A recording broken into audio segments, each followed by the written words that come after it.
Consciousness is a mistake. The burden of knowing. The clock ticks steadily, passing seconds as you sit in silence. Thoughts swirl, a tempest inside.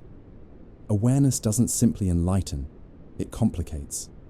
This knowing feels like a weight, an almost unbearable burden. You recognize the existential marvel, to be aware of your existence, to ponder your thoughts. Yet that very awareness can spiral into a labyrinth of doubt. Descartes stated, "I think, therefore I am." Why? Once, this clarity seemed profound. Now, you feel the shadows encroach. Every truth unearths another question, each revelation a fresh doubt. Knowing who you are and why you're here reveals more void than comfort. You seek answers in the chaos, but uncover uncertainties instead. You may grasp for meaning, only to find it slips, like sand through your fingers. You embody a contradiction, the gift of reflection and the curse of overthinking.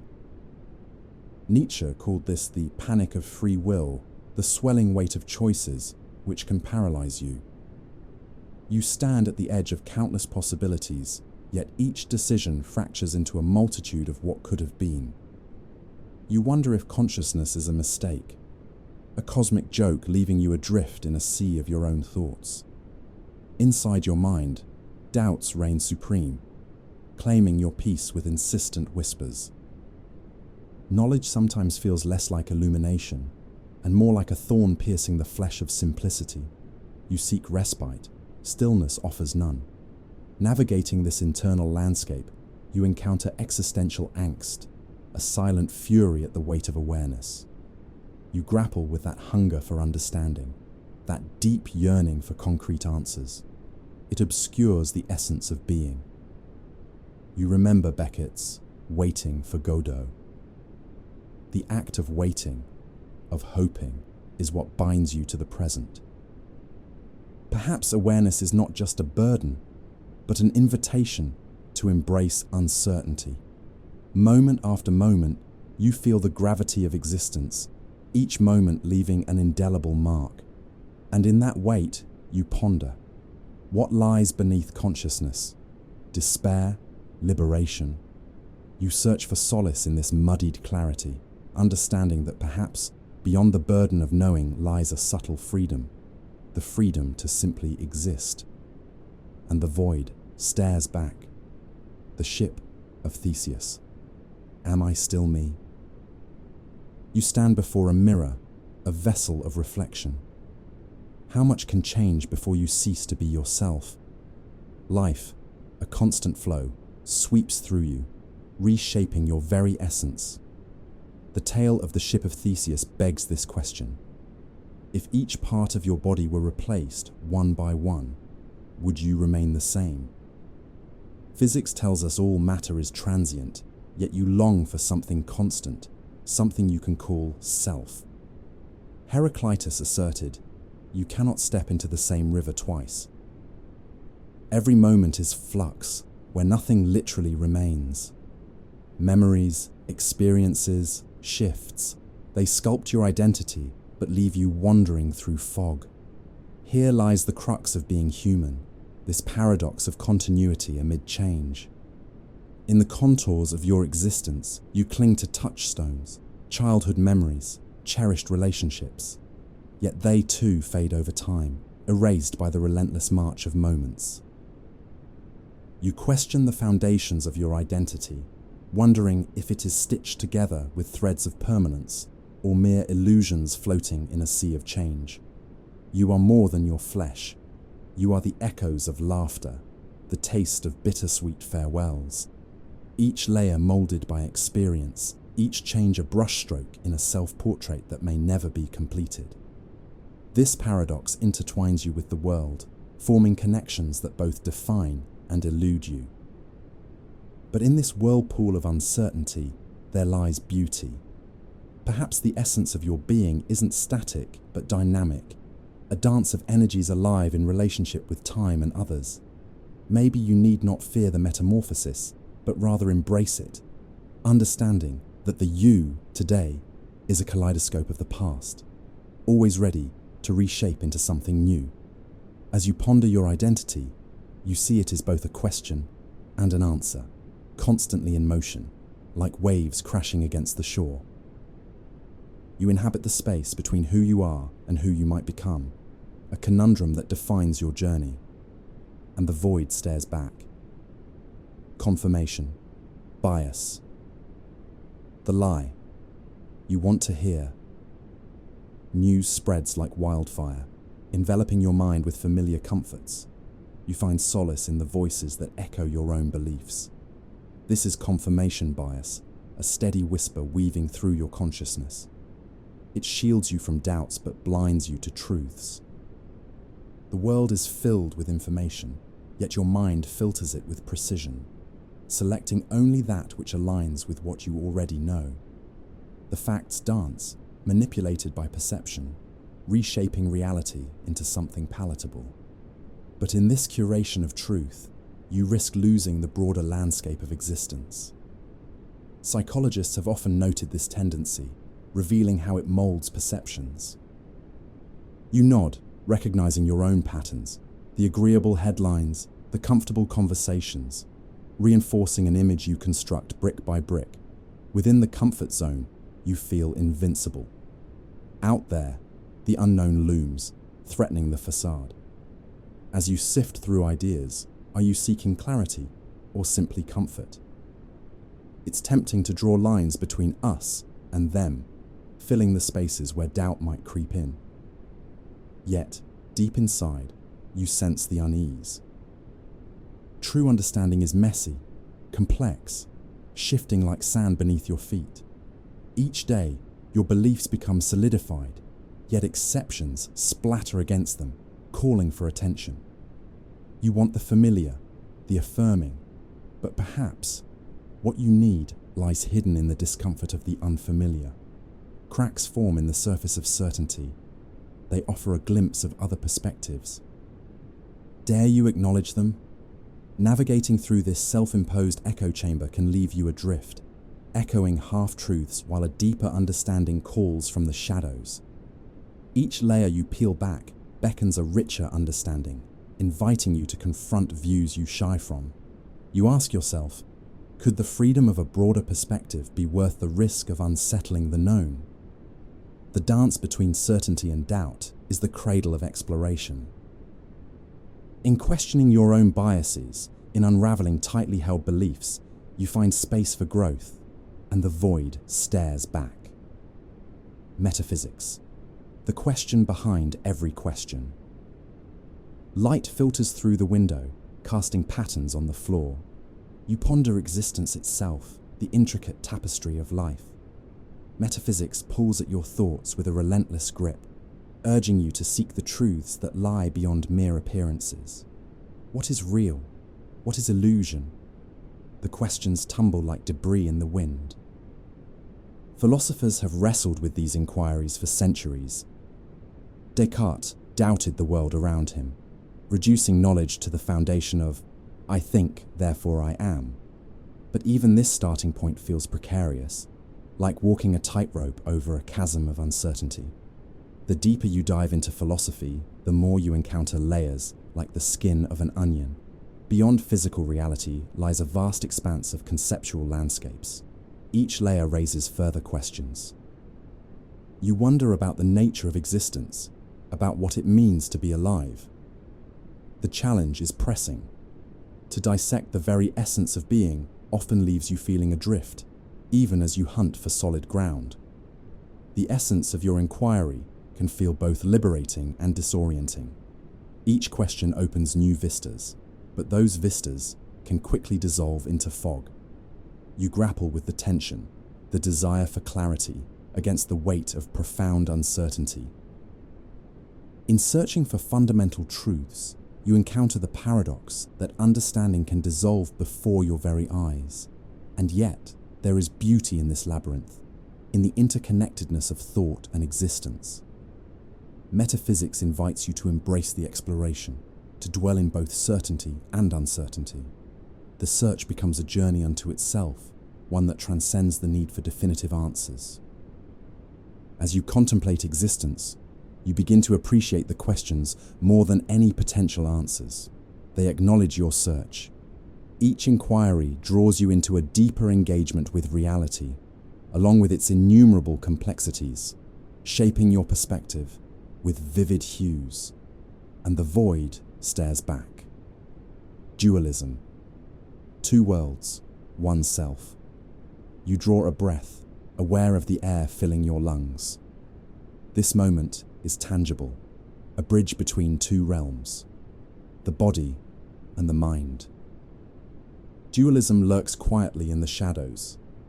Descartes posited a divide, causing centuries of debate about the nature of self. Are you merely a vessel, or is there a spirit within? You sense the complexity of being human as thoughts swirl, sometimes heavy within your chest. Your mind buzzes with activity, longing for the past or dreaming of the future. Meanwhile, your body sits here, still, engaged in the present moment.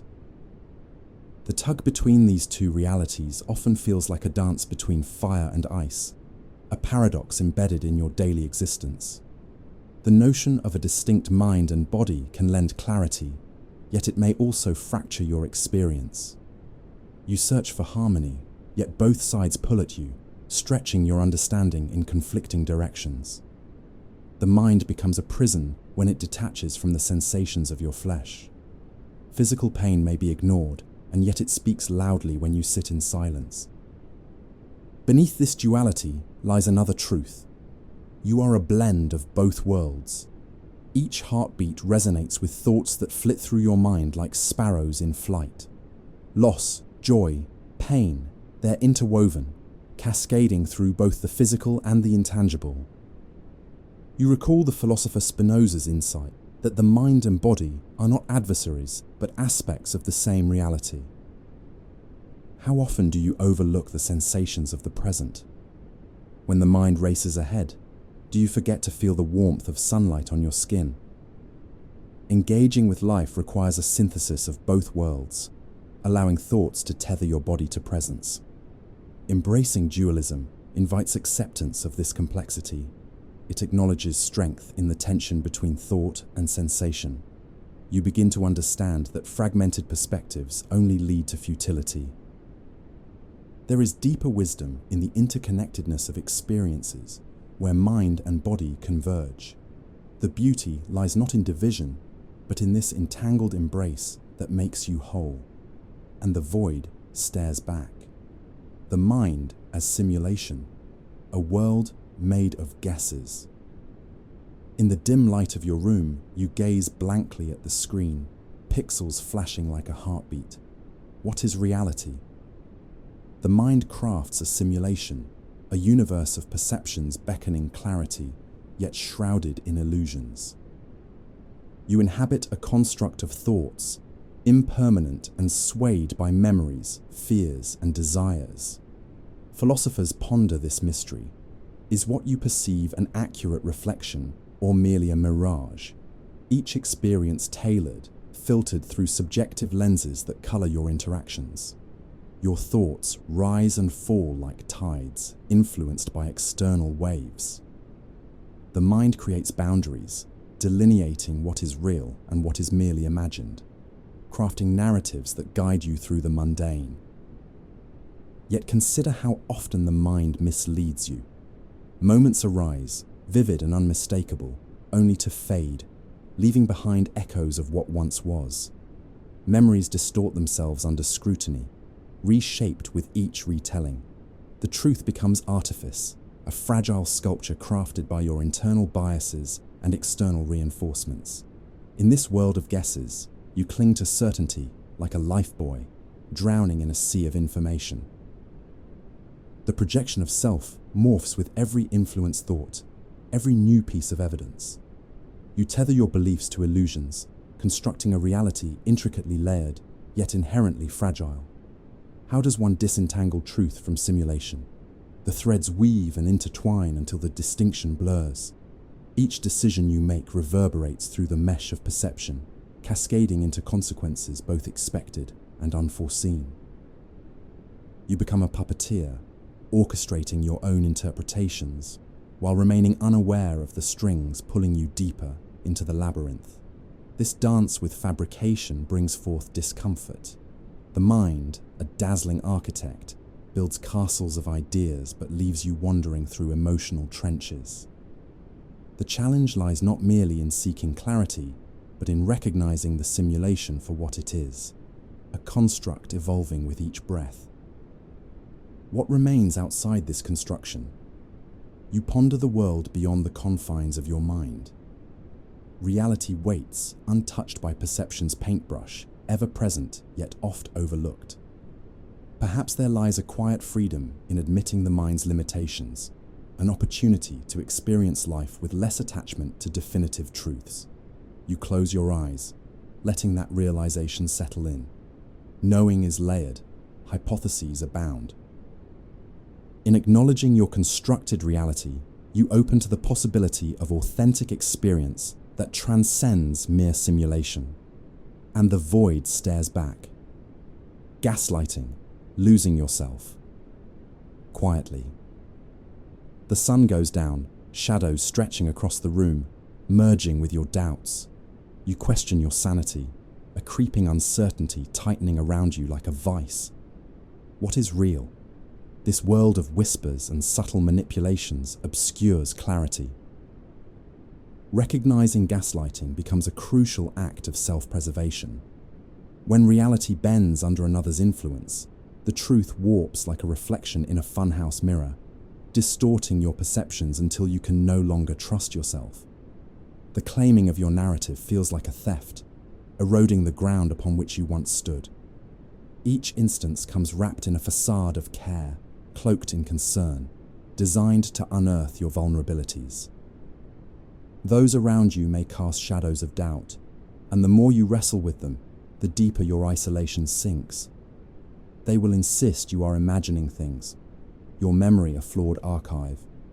You begin to second-guess simple truths, losing your grip on what you know. Something shifts within. Clarity blurs.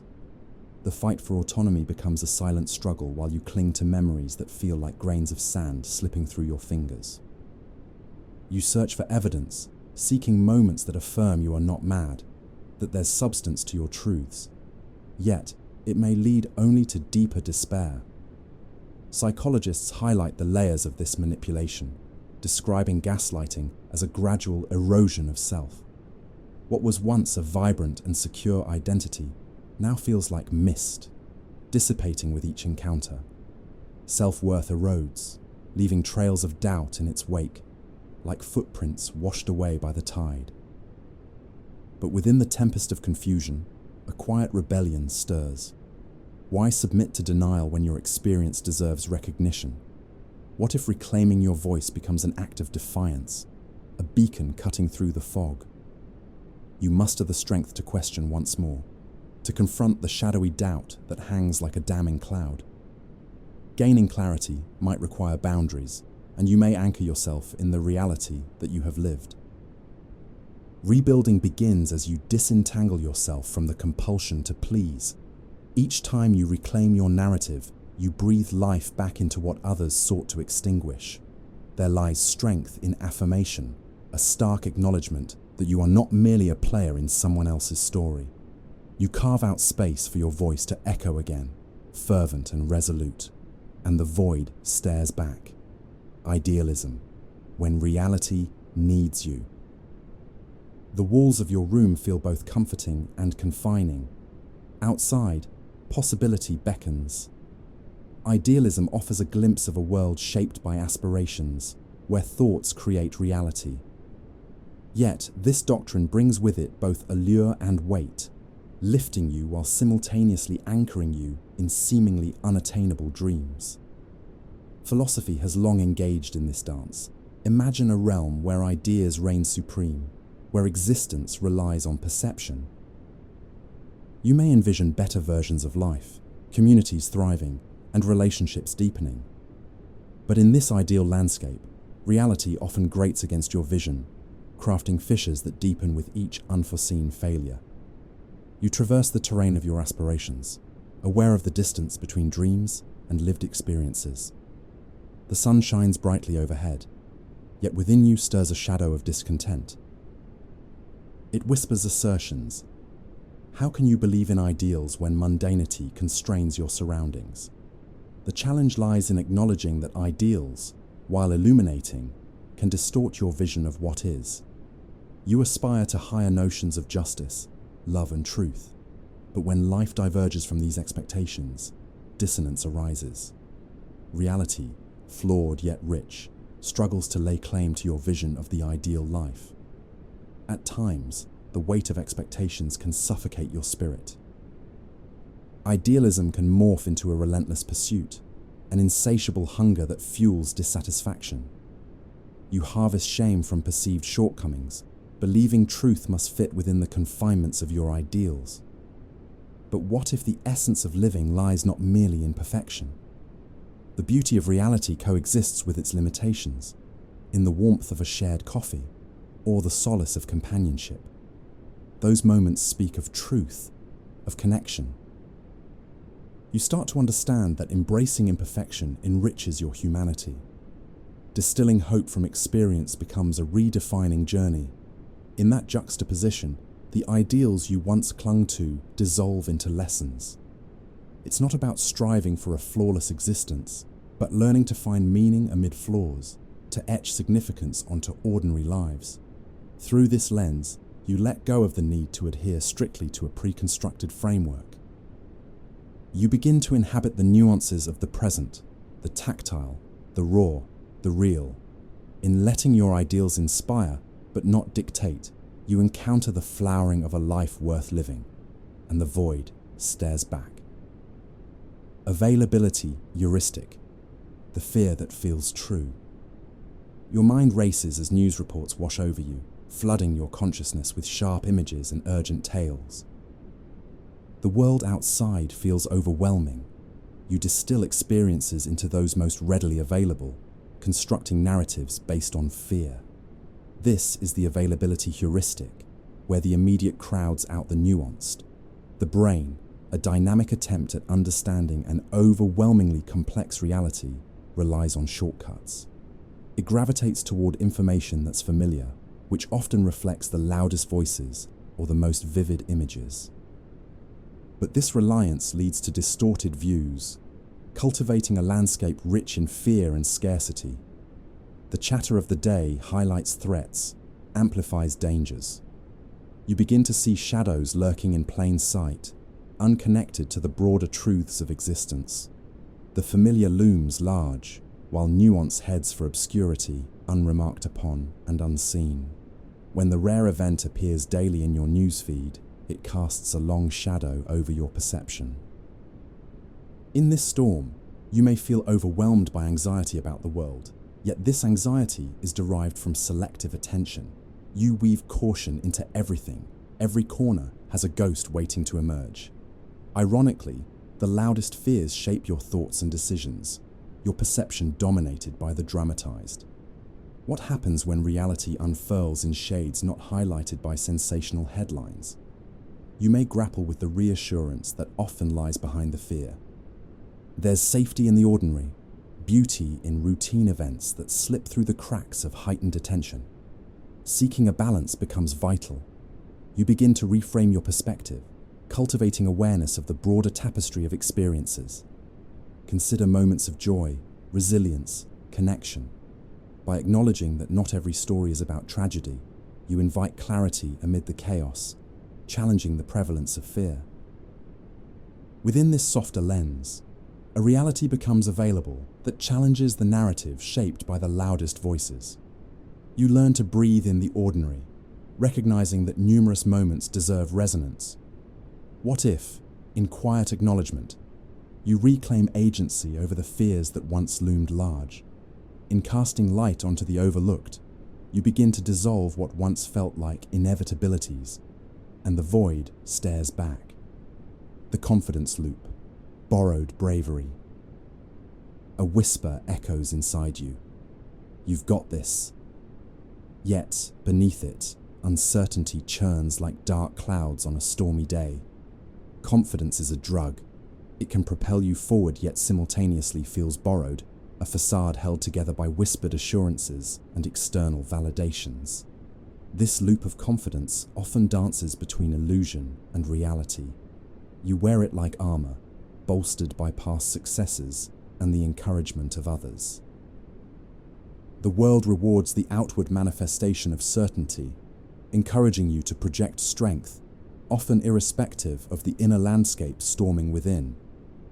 Perhaps you felt this moment, the adrenaline surging when you stand before an audience, palms moist, heart racing. For a fleeting moment, the facade feels real, yet deeper down, the fear lingers like a shadow. It grips you, whispering doubts and anxieties. This embarrassment of feeling stands in stark contrast to the outward bravado. Psychological research reveals an intriguing cycle. The more you project confidence, the more you are accepted and believed, feeding your internal narrative.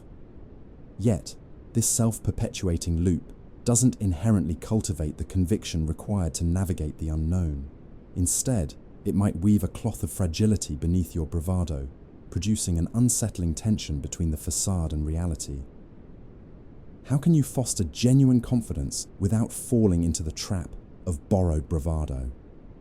The key lies in vulnerability. By confronting uncertainty, by relinquishing the pressure to present only polished versions of yourself, you grant space for authenticity.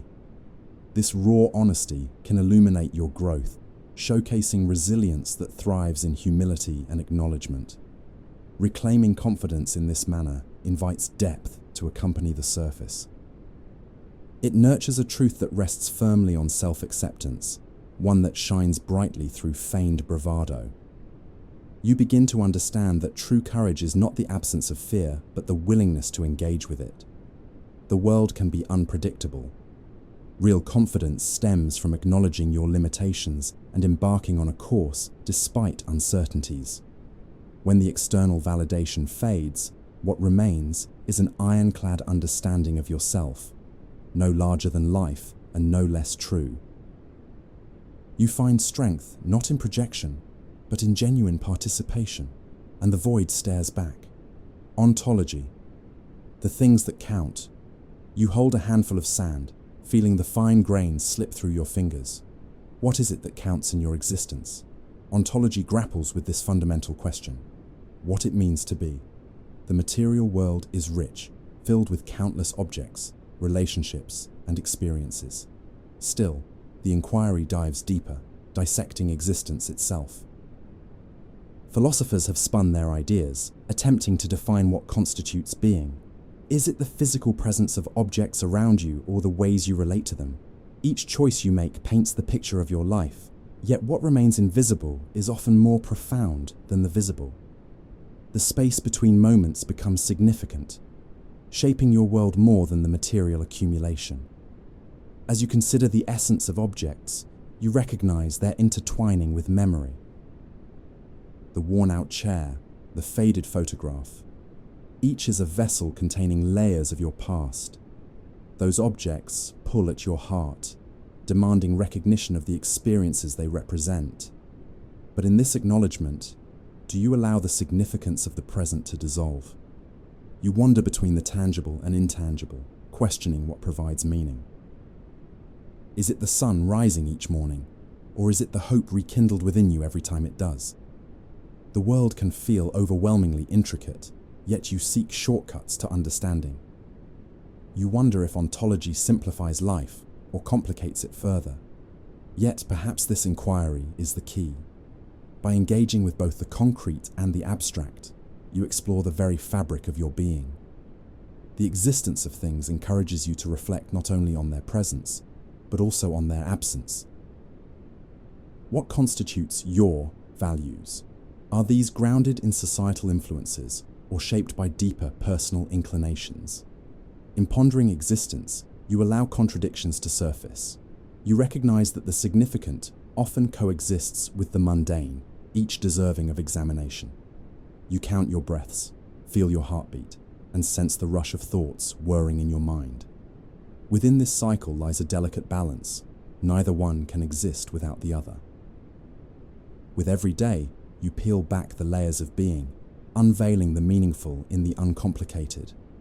Ontology invites a deeper exploration of significance, compelling you to appreciate that life's essence exists not only in grand gestures, but is also woven through the fabric of daily moments.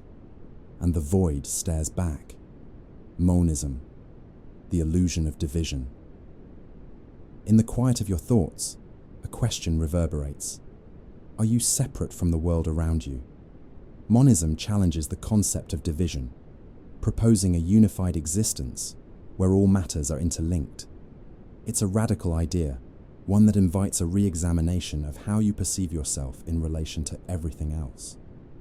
As you sit under a sprawling tree, its roots digging deep into the earth while branches stretch skyward, you realize the boundaries separating you from nature are carefully constructed. Within you, cells pulse with life, echoing the vitality that surrounds you. The delusion of being distinct from your environment begins to dissolve, revealing a web of interconnectedness. History has witnessed thinkers grapple with monism. They argue that separation is but an illusion we willingly embrace, often leading to a sense of isolation. Your existence is entangled with countless entities, yet society urges you to see differences between people, cultures, beliefs. This division, if unexamined, breeds conflict, misunderstanding, and estrangement. Within your own psyche, you can feel this tension. The mind seeks to categorize experience, labeling and creating boundaries that do not inherently exist.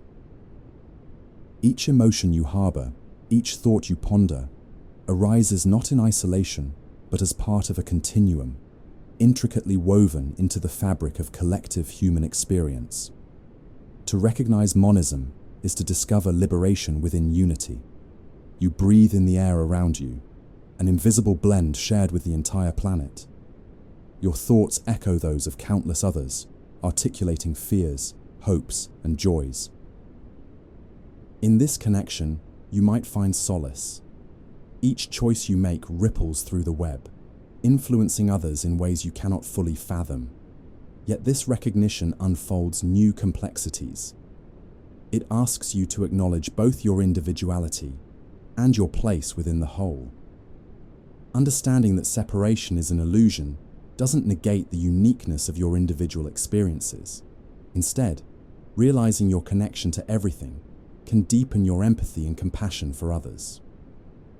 Monism opens the door to appreciating the richness of existence, how singular actions impact the collective. In this awareness, life pulses with vibrancy, urging you to engage more deeply, to soften your definitions and extend your understanding. When unity reigns, the lines begin to blur, exposing the depth of existence, and the void stares back. Framing effect. How truth gets dressed. The news headline reads a certain way, and your heart tightens with emotion, opinion coloring your view.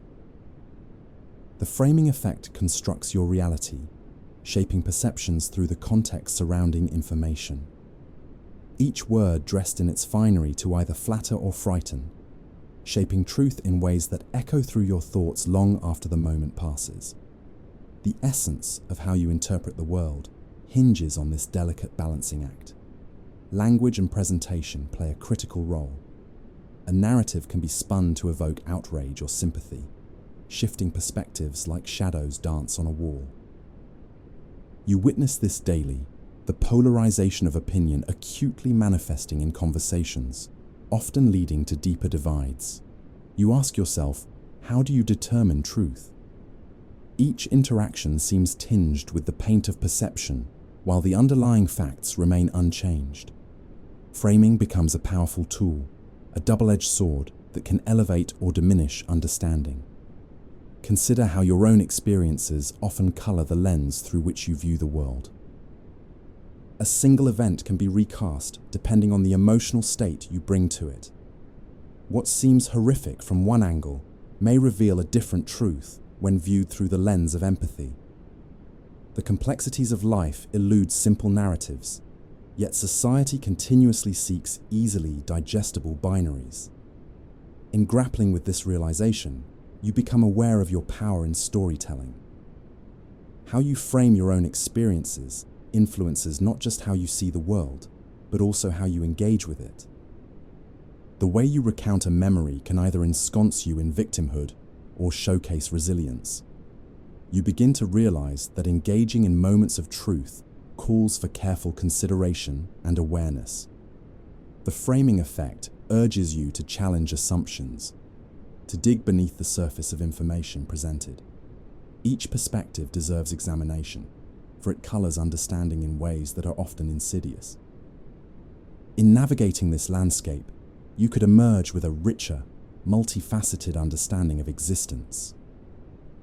Rather than relegating truth to the confines of a single narrative, you seek an array, each piece casting light on different aspects.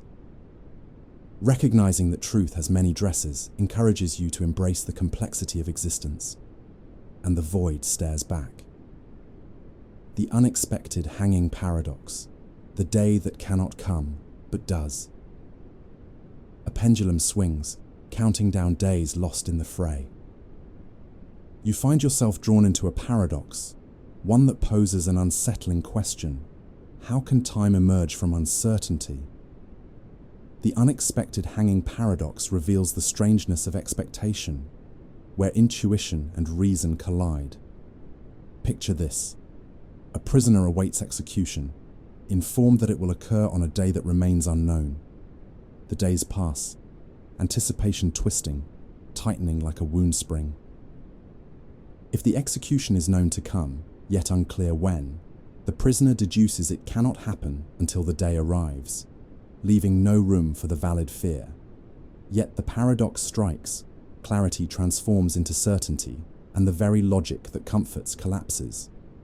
The execution then occurs unexpectedly, shattering the rationale. The disconnect rattles through your mind, highlighting how anticipation can distort your relationship with reality. You ponder the bitter sweetness of life wrapped in such contradictions. It's a reminder of your own expectations. How often do you construct narratives predicting outcomes based on logic alone? Experience tells you life refuses easy resolutions, relentlessly veering off course when you cling too tightly to expectation. As life unfolds unpredictably, you grapple with apprehensions. Each day teeters on the edge of possibility. Dreams can morph into bittersweet endings or unexpected beginnings.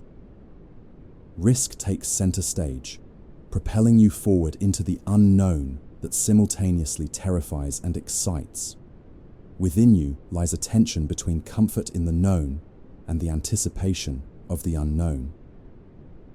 The unexpected hanging paradox serves as an allegory for existence, a reflection of how fear and anticipation shape your perceptions of reality. It teaches you that clinging to certainty may blur your vision, masking the profound beauty realization can unveil. You embrace the unpredictability of life. It breathes colors into your perspective, broadens your understanding. Secrets ripple through the unexpected moments, revealing that which cannot be anticipated. You learn that there is both value in expectation and beauty in spontaneity, coaxing you into a deeper connection with each experience. Ultimately, the paradox asks you to let go, to dwell in uncertainty, knowing that the next moment may surprise you, a lesson steeped in vulnerability. And the void stares back. Man's search for meaning. Why suffering needs a story. You stand at the edge of despair, feeling the weight of existence press down on your chest. Suffering arrives uninvited, asserting itself into your life. Yet, hidden within pain lies the yearning for meaning. Herein lies the essence of the human experience, to seek understanding in the chaos. Viktor Frankl, a profound thinker, endured the harrowing darkness of the Holocaust, yet his journey became a testament to resilience. He detailed how meaning became essential amidst suffering, illuminating a path for others grappling with their own tragedies. Within the darkest of experiences, he illuminated a flickering flame, a guiding beacon towards hope and understanding. When confronted with unbearable circumstances, the narratives we construct around our pain can shift our experience. Life often imposes stories, claiming both joy and suffering. Each serves as a thread in the fabric of your existence. You realize that seeking meaning can transform anguish into purpose, propelling you towards the unknown with newfound resolve. The search for meaning becomes a mission. You reflect on the trials you've faced, recalling how the narratives crafted around them have shaped your identity. By confronting each struggle, you assert not only your humanity, but your place within the narrative of existence. What stories will you tell when the storm subsides? Yet, there is complexity within this search. Constructing a narrative may sometimes feel like an ill-fated endeavor when doubt lingers in the shadows. You grapple with the contradiction of finding solace in meaning while still wrestling with the enormity of suffering. Amidst the stories, the dark corners of life compel you to understand pain, not as an enemy, but as a catalyst for growth. The beauty of this quest lies in the connection it fosters among people. Shared stories of resilience bind lives together, igniting a collective understanding of what it means to persevere. In this tapestry of meaning, shared struggle creates empathy, weaving a stronger fabric of human experience. Ultimately, the search for meaning beckons you to reflect on how you frame your suffering. Through this lens, you discover that stories are not merely reflections, but blueprints for understanding. Life unfolds through the narratives you create, allowing you to confront suffering, find strength, and emerge transformed. And the void stares back. What it's like to be a bat, the experience you'll never understand. You stare out at the night sky, darkness enfolding you like a thick blanket. What does it mean to perceive the world through senses foreign to your own? The enigma of consciousness reveals itself sharply when you consider the experience of a bat, a creature that echoes and navigates through sound rather than sight. Imagine living in a realm where intuition emanates from vibrations, where reality is a constellation of sound waves. Philosophers have long grappled with this question of experience, specifically through Thomas Nagel's exploration into the mind of a bat. Your mind races through the implications. Each creature perceives the world differently, layer upon layer of reality shaped by biology. You ponder how the bat's sonar reveals an environment rich with details, invisible to your eyes, a haunting melody played out in a nocturnal symphony. Yet, this inquiry into another's experience leads you into a labyrinth of thought. If understanding is rooted in empathy, how far can you extend it before encountering your limitations? You confront an unsettling truth. Comprehension can remain forever out of reach. You may imagine, but you cannot know the essence of a bat's world. This realization taps into a larger fear that the corners of existence will forever be obscured by the limitations of your understanding. In your search for deeper connections, you acknowledge the void between you and every other being. The permeability of that boundary brings both excitement and trepidation, allowing you to embrace this estrangement. Perhaps it is this very inability to fully grasp another's consciousness that makes human connection extraordinary. Each moment of shared understanding, however transient, triumphs over the silence that separates individual experiences. Alongside the beauty of awareness lies the need to acknowledge the gaps. You find comfort in the fact that all creatures wrestle with their forms of understanding. Life persists in the space between clarity and confusion. While you cannot grasp the full immensity of another's experience, you can honor it.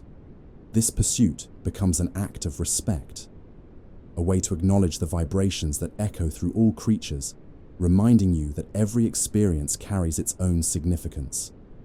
In gazing into the void of understanding, you recognize life's vibrant complexity.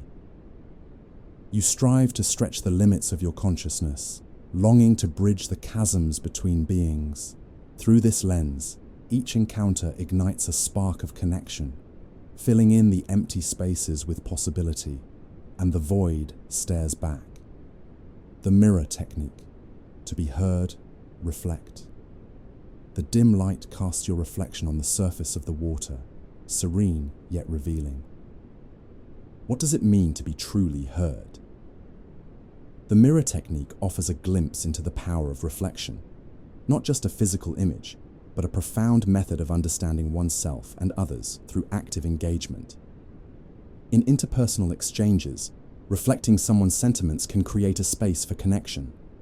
You notice how paraphrasing their words can foster recognition, a form of validation that soothes the chaos of isolation. When you see yourself in another's eyes, the barriers dissolve. You become not just a participant, but a witness to the shared human experience. However, beyond this surface lies complexity. To reflect isn't simply to echo, it demands presence, awareness, and vulnerability. The rhythm of dialogue unfolds with nuance, each response a delicate dance of empathy and insight. You must step into the mirrored realm, grappling with the reality that each reflection contains both clarity and distortion. Consider the challenge of truly listening, to immerse yourself in the depths of another's experience without imposing your own narrative. The vulnerability becomes palpable as you peel back the layers. In those moments, you wrestle with your need for recognition and the fear of misrepresentation. Authenticity weaves through this process. The more willing you are to empathize, the clearer the reflections become. You witness how the mirror technique can empower not only the speaker, but the listener as well. As you reflect thoughts, your own perspectives may shift, reshaped by the shared narrative. This creates an abundance of understanding, a dialogue imbued with mutual respect. In turn, you find echoes of your own story within the other, creating a tapestry of interconnected realizations. Yet, the ability to engage in this practice requires both commitment and a willingness to remain present in discomfort. You're called to extend empathy even when differences arise. Each reflection serves as a reminder of your humanity. You illuminate the commonalities that often lie hidden beneath the surface. In this act of reflection, you discover a beautiful paradox.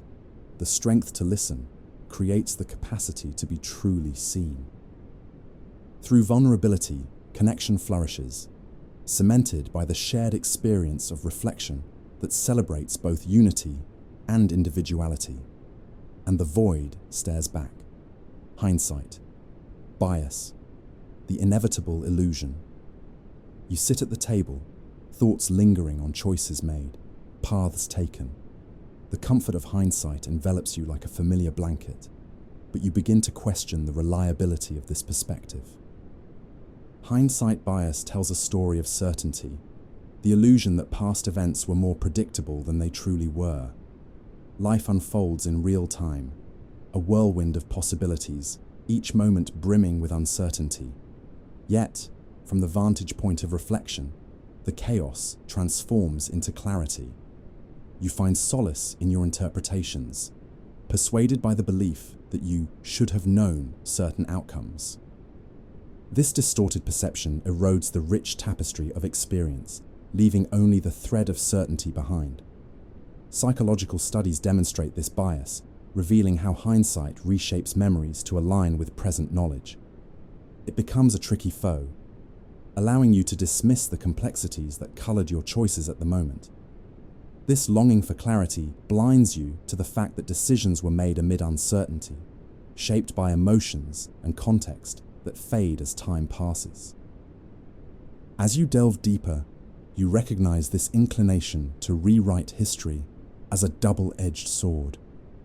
It provides a false sense of control, a misguided attempt to pave the way for future certainty. But along with that comes a burden. The weight of regret hovers. You question, how could a past moment so rife with complexity at the time now feel so straightforward in retrospect? This realization pulls you into the present, inviting a reckoning. Each decision made contains a spectrum of feelings, revealing that all experiences are fueled by emotion, intuition, and an imperfect understanding of the world. You confront the need for acceptance. Life embraces chaos, and embracing ambiguity allows you to live authentically. Perhaps the invitation lies in leaning into the uncertainty, recognizing the brilliance of spontaneity that shapes existence.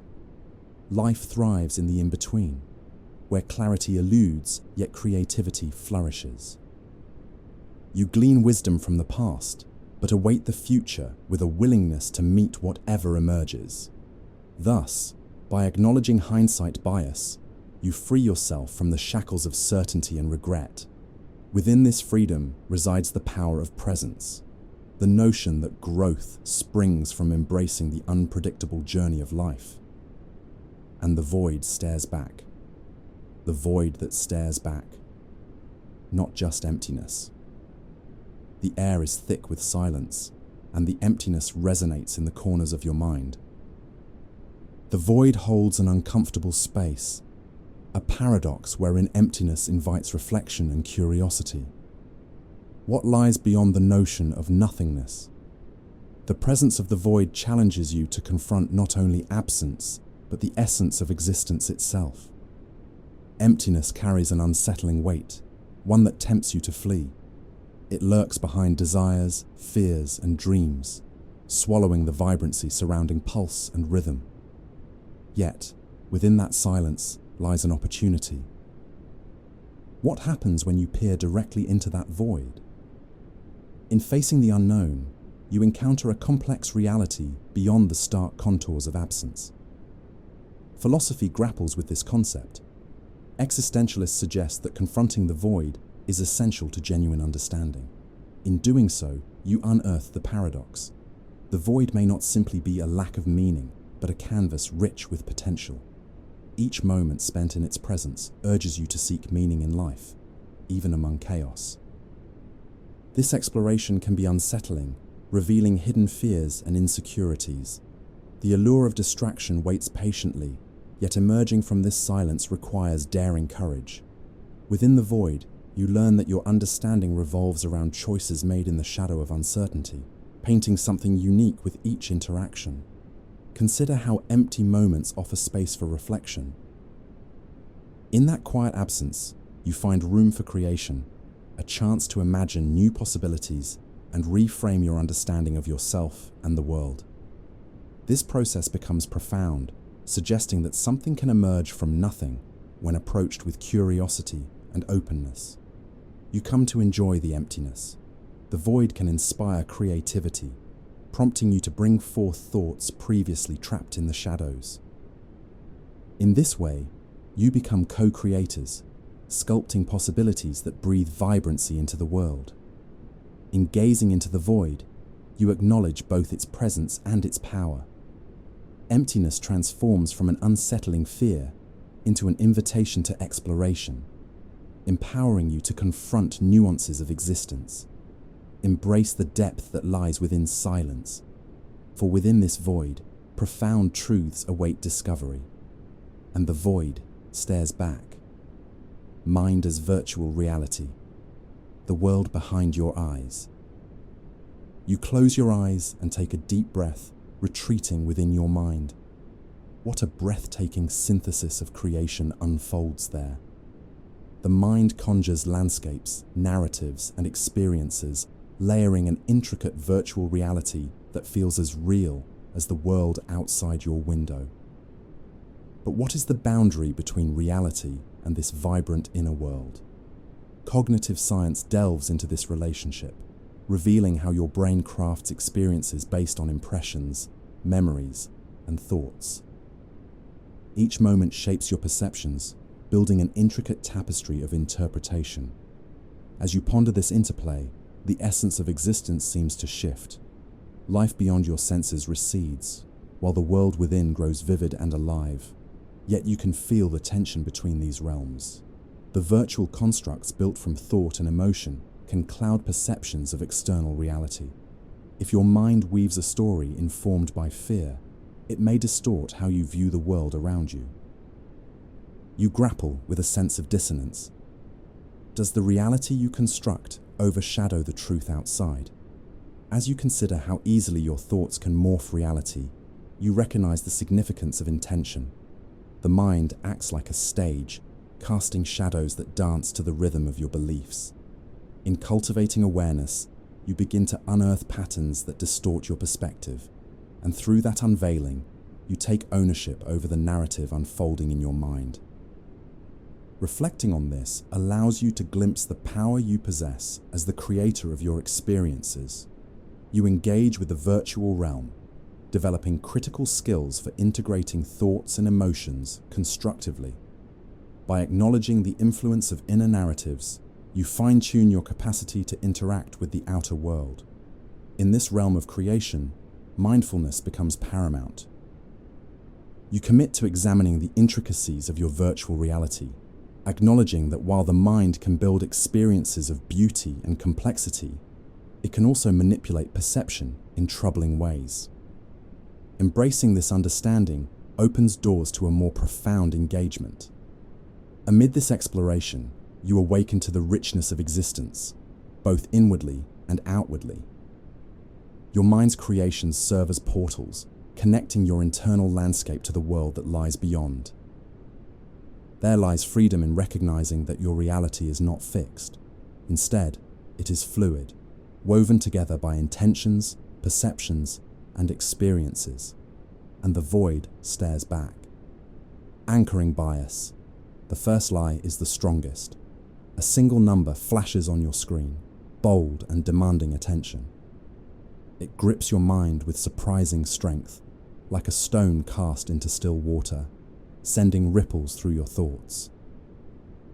This is anchoring bias, where the first piece of information you encounter establishes a reference point, shaping your subsequent judgments and decisions. In a world overflowing with data, you cling to that initial anchor.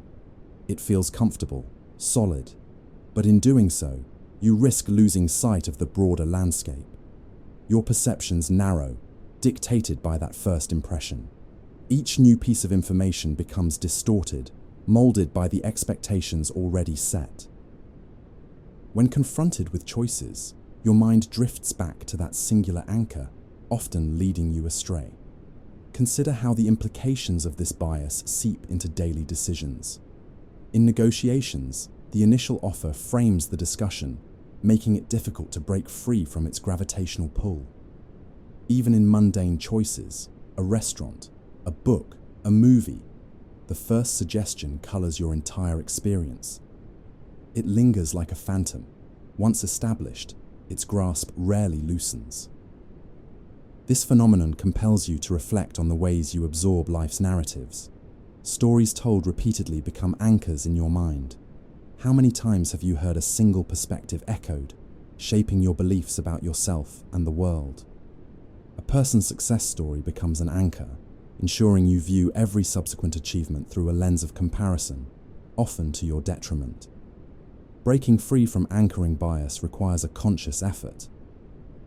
It compels you to step outside yourself, unearthing alternative viewpoints, engage in dialogue, seek diverse perspectives, and question the anchors that bind you. In doing so, you cultivate a richness of understanding that broadens your horizon. Yet, resistance comes with its own challenges. Letting go of that initial grip can evoke discomfort, a sense of loss over the familiar. Navigating the uncertainty of divergent perspectives may feel daunting, but it also invites the possibility of transformation. You begin to create space for newfound awareness where rigid norms once reigned. As you embrace this complexity, you uncover the profound depth within the fluidity of perception. While anchors may provide comfort, they also risk constraining your worldview. In liberating yourself from their confines, you can start painting a more vibrant portrait of life, one that captures its many layers, and the void stares back. String theory, the hidden vibrations. In a quiet room where chaos often reigns, a gentle hum vibrates through the walls. This sensation mirrors the undercurrents of string theory, where the universe pulses with hidden vibrations. At its core lies a radical proposition that all matter is composed of tiny strings oscillating in various frequencies. The implications stretch far beyond physics. Each string's resonance reflects a deeper truth, one that invites you to consider the interconnectedness of all things. As the universe unfolds, you begin to recognize that your thoughts, feelings, and actions ripple through the fabric of existence, reverberating outwards in infinite waves. Plato's theory of forms parallels this idea, positing that reality consists of abstract essences, where everything tangible derives from an invisible foundation. You may be tempted to quantify your experiences, but in essence, they resonate at levels far too complex for soul understanding. The journey of life is akin to musicians playing in an orchestra. To achieve harmony, each note must acknowledge its relationship to the entirety. Yet, this perspective evokes tension. In a world driven by separation and stagnant definitions, ideas clash, attempting to assert dominance over one another. String theory challenges this notion by illustrating that the most intricate systems come from the most fundamental components. Each action, no matter how small, holds significance in the grand scheme of the universe. In holding space for the notion of connection, you explore how hidden vibrations can soothe or disrupt. You become aware of the power your choices wield, the words spoken in anger, the gestures of kindness. Each decision weaves into the tapestry of shared experience, reminding you of the interdependence that thrives among beings. Embracing string theory's complexity opens new pathways of understanding. You unearth concepts of resonance, amplifying awareness of consequences to actions and thoughts. In this very act, you begin to harness the potential of your own vibrations, seeking to cultivate positive frequencies that ripple out across the connections you foster. The realization that existence is not insular, but interwoven with every heartbeat and thought becomes an act of liberation. You strive to create harmony within the cacophony of life, recognizing that the vibrant symphony of all beings shapes the melody of reality, and the void stares back. Grandfather paradox. Killing the reason you exist. You find yourself standing at a crossroads, grappling with time's complex nature. What happens when you ponder altering your past? The grandfather paradox emerges, a gripping thought experiment poised to destabilize your understanding of reality. In the exploration of time travel lies the question: if you travel back to prevent your grandfather from meeting your grandmother, how could you ever come to exist? This paradox urges you to contemplate the fabric of existence. As you navigate this dilemma, the intricate interplay of choices and causality comes into sharp focus. You recognize that the actions taken ripple through timelines, creating branches that lead to multiple possible realities. Life feels like a chess game, each move impacting not only your future, but countless others. In the pursuit of understanding, you uncover fears rooted in the unpredictable potential of your decisions. Your thoughts wander into the void of what-ifs. What if past mistakes could be undone? Would that lead to a brighter outcome? Yet, within that desire lies a haunting reality. By altering your history, you might erase the very experiences that forged your present self. The weight of your existence intensifies when viewed through this lens. Each moment contains the weight of consequences, shaping not only your life, but those of countless individuals intertwined with yours. Each thread of connection, each decision made, forms a narrative threaded into the larger tapestry of life. Yet, this paradox also serves as a reminder. Your past, with its imperfections and struggles, informs your growth. Each misstep builds resilience, revealing lessons nestled within pain. Embracing your history becomes an act of acceptance. In doing so, you honor the unfolding of your narrative. The grandfather paradox nudges you to recognize the beauty of unpredictability. Each choice can lead you down pathways unforeseen where new experiences blossom. Rather than fixating on the past or the future, you learn to find solace in the present, a space where you can construct meaning from an ever-shifting reality. As you ponder the intricacies of existence, you come to appreciate the paradox of living fully despite uncertainty. The beauty lies in embracing the unknown. as it enriches the human experience with depth, and the void stares back. Gaslighting, advanced. When doubt becomes home, the air feels heavy with unspoken words, leaving you in a liminal space where reality blurs. Gaslighting creeps in quietly, a whisper of doubt that settles like dust in your mind. This advanced manipulation takes root, conditioning you to question your perceptions and experiences, undermining your sense of self. What begins as uncertainty can morph into paralysis, turning doubt into a familiar companion. You search for clarity amidst confusion, yet the patterns of deception become woven into your daily life. The feeling of losing yourself becomes palpable. Each nod, each approval sought from another, reinforces the narrative that obscures your truth. This form of manipulation reveals the fragility of trust, both in others and in yourself. Emotional landscapes once filled with vibrant colors fade into muted tones of gray. You feel a growing desire to recapture agency. How do you reclaim light when darkness lurks in every corner? Yet within this entanglement lies a powerful truth. The act of confronting the lies that infiltrate your mind can spark resilience. You begin to tread carefully through moments that challenge your beliefs. In seeking to regain footing, you cultivate a discerning awareness that distinguishes between manipulation and authenticity. Finding solace requires a commitment to self-examination. You begin to cultivate grounding practices that rebuild your self-confidence.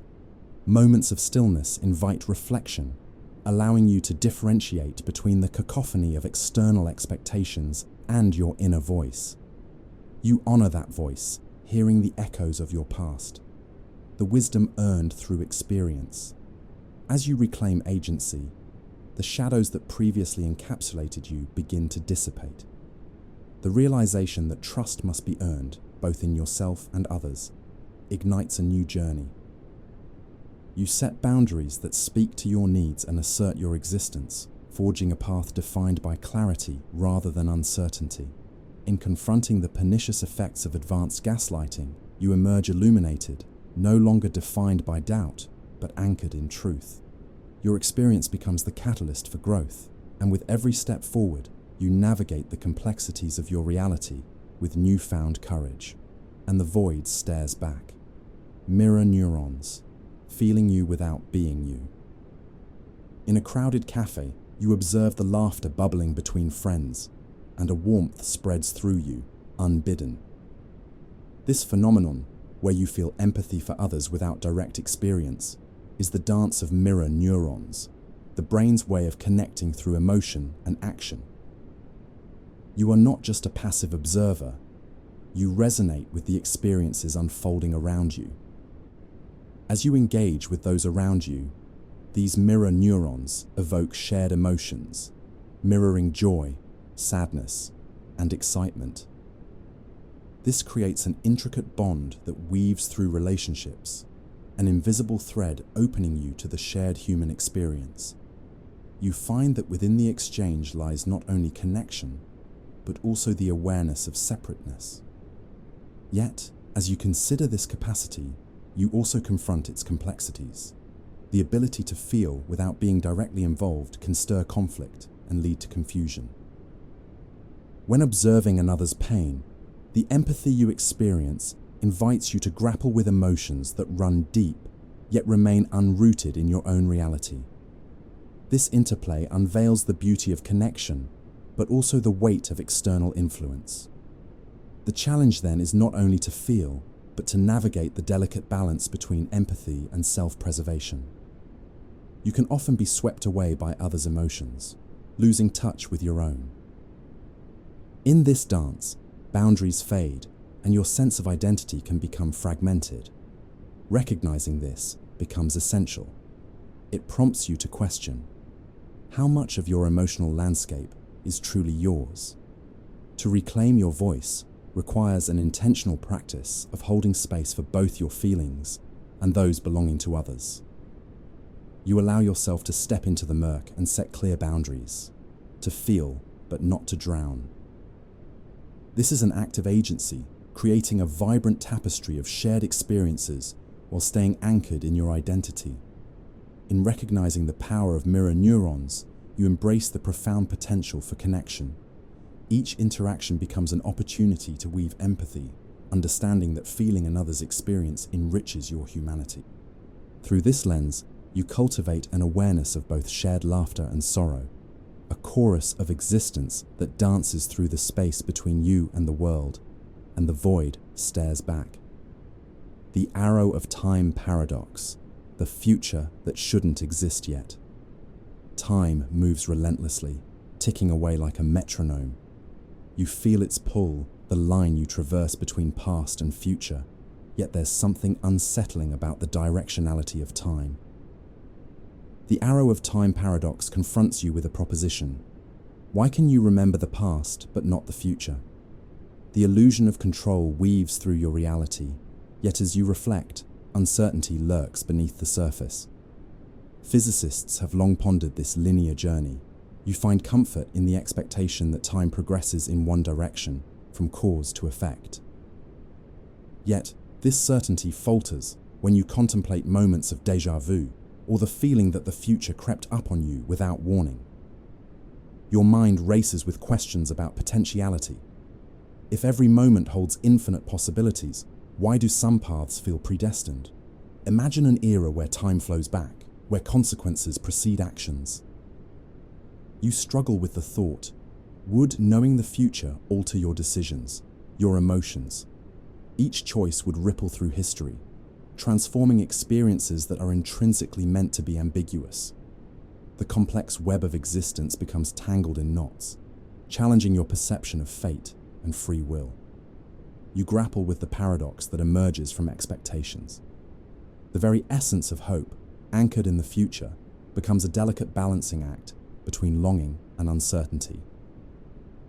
When you yearn to predict what lies ahead, you might overlook the richness within the present.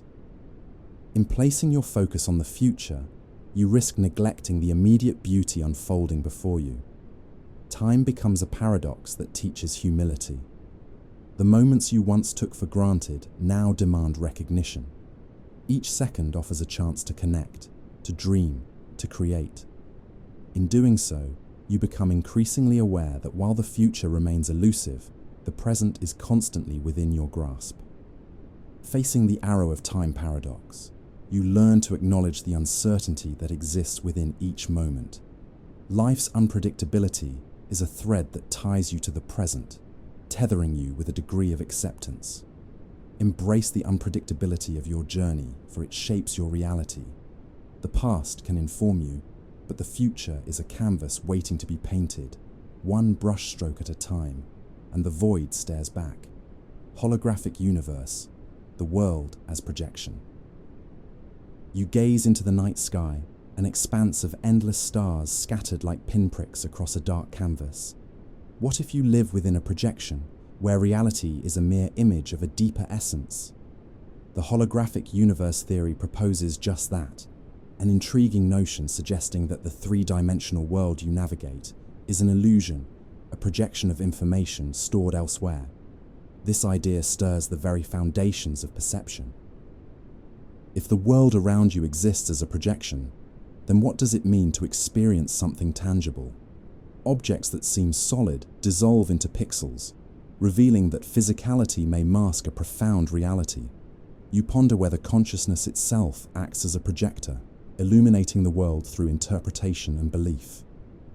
In exploring this perspective, you revisit your understanding of existence. Are your experiences defined by external realities, or do they emerge from the depths of your consciousness? As you wrestle with this thought, a tension arises. The comfort of solid ground shifts beneath your feet. In grappling with abstraction, you are forced to confront the essence of what it means to be. The complexity lies in the realization that perception is the filter through which you view the world. If the universe is indeed holographic, perhaps your thoughts, emotions, and experiences shape reality as much as the physical components you perceive. This unfolds an invitation to consider the power of belief, the impact of focused intention, and the manifestations of emotion. Yet, this perspective brings its own challenges. The notion that what is perceived is merely a projection can incite feelings of isolation, as if reality becomes a carefully curated illusion. You ponder the truth behind the hologram. Is it an invitation to seek deeper connections, or does it impose limits on your understanding of existence? To navigate this complexity, you learn to integrate the notion of interconnectedness. Understanding the world as a projection encourages you to cultivate awareness and presence. It compels you to recognize that while the form may suggest separation, the underlying essence binds all things together. As you journey forward, you seek to engage with both the projection and the fabric from which it stems. The interplay between perception and reality invites you to explore unknown dimensions, urging you to live fully, grounded in the connections you perceive. And the void stares back. Sorite's paradox. The moment you became different, a single grain of sand rests in your palm, seemingly without significance. Yet, stacked upon one another, they form mountains or beaches. You find yourself reflecting on the Sorite's paradox. How does one grain of sand fail to constitute a heap, while a multitude does? This paradox nudges you to ponder the nuances of identity, change, and continuity. As you observe transitions in life, you recognize this logical conundrum echoes in your own experiences. Each small decision causes incremental changes that culminate in significant shifts. When does a relationship evolve from acquaintance to friendship? When do habits transform into a lifestyle? Each moment blurs the edges of definition, inviting contemplation over what it means to truly change. Embracing this paradox can stir discomfort. You may find solace in labels, yet the fluidity of identity becomes apparent. Life's transformations often defy rigid categories, leading you to grapple with the contradiction of self. Growth requires acknowledging that you can be both the same and different, nuanced yet fragmented, as the tides of experience flow through you. Reflecting on your journey alongside the Sorite's paradox unveils the beauty of ambiguity. Life is not merely a succession of defined chapters, but a rich narrative woven through moments of varying significance. Every grain of experience impresses upon you, contributing to a story without easy delineations. Amid this introspection lies the exploration of acceptance. By surrendering fixed definitions, you invite yourself to engage with life's complexity. Understanding that change is fundamental liberates you from the confines of static identity. You start to embrace the paradox, recognizing that who you are is continually reshaping, akin to grains of sand conspiring to create something meaningful. As you decipher the nuances of existence, the Sorite's paradox teaches you to appreciate transitions and the beauty they contain. You cultivate awareness that life is a series of thresholds, where the tiniest variations lead to profound discoveries, illuminating the path as you dance through a fluid reality. And the void stares back, love bombing, the sweetest trap. A flood of affection envelops you, declarations of love pouring like rain in a drought. Initially, it feels intoxicating, the warmth of attention igniting your sense of self-worth. Love bombing, a prevalent tactic in manipulation, seduces you into a whirlwind of emotional highs and lows, entangling trust and vulnerability. At first, you surrender willingly to the whirlwind, intoxicated by the generous affirmation. However, as the waves of intensity grow, uncertainty lurks beneath the surface.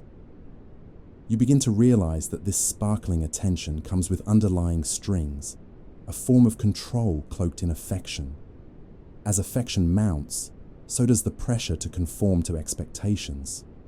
You recall that first moment of doubt, an instinct tugging at your gut. As the attention turns to demands, you grapple with the paradox of love turning into a fleeting guise. When affection feels conditional, it morphs from nurturing to suffocating. Control creeps in, ultimately overshadowing the very love that once uplifted you. Reflecting on these dynamics compels you to recognize the complexities of connection. Love bombing reveals the tender balance between desire for validation and the instinct for self-preservation. Each kindness can veer into manipulation, every gift edged with an expectation that turns affection into dependence. This confrontation invites you to embrace greater discernment. In navigating the tumultuous waters of relationships, you learn the value of boundaries. Stemming from self-awareness, the understanding emerges that love must nurture freedom and authenticity, not bind it. In the wake of love bombing, you cultivate resilience, drawing strength from moments of clarity. The experience shifts your perspective, urging you to seek deeper connections grounded in honesty and mutual respect. You come to understand that vulnerability is a strength to be shared, earning love through authenticity, not through artifice. As you separate true affection from the traps of manipulation, you arise reborn, carrying the newly forged wisdom from your experience. In nurturing relationships, you learn to balance vulnerability with discernment, planting seeds of connection that flourish in fertile, honest soil. And the void stares back. Ontology. The things that count. Again. You sit in quiet contemplation, surrounded by the hum of daily life. What matters most in this vast universe? Ontology, the branch of philosophy entangled with the nature of being, stirs. Ontology, the things that count. Again. You sit in quiet contemplation, surrounded by the hum of daily life. What matters most in this vast universe? Ontology, the branch of philosophy entangled with the nature of being, stirs profound questions about existence itself. As you explore your reality, you are beckoned to scrutinize what is worthy of consideration in this intricate dance of life. Your thoughts contort around concepts of value. Which relationships are significant and which moments are fleeting? Each experience, each connection, seems to pull you in different directions. Your existence shapes the very essence of those connections, inviting introspection on their implications. Philosophers have long delved into ontology, attempting to unravel the layers surrounding existence. What lies beyond the tangible world? What thoughts, feelings, or interactions define you?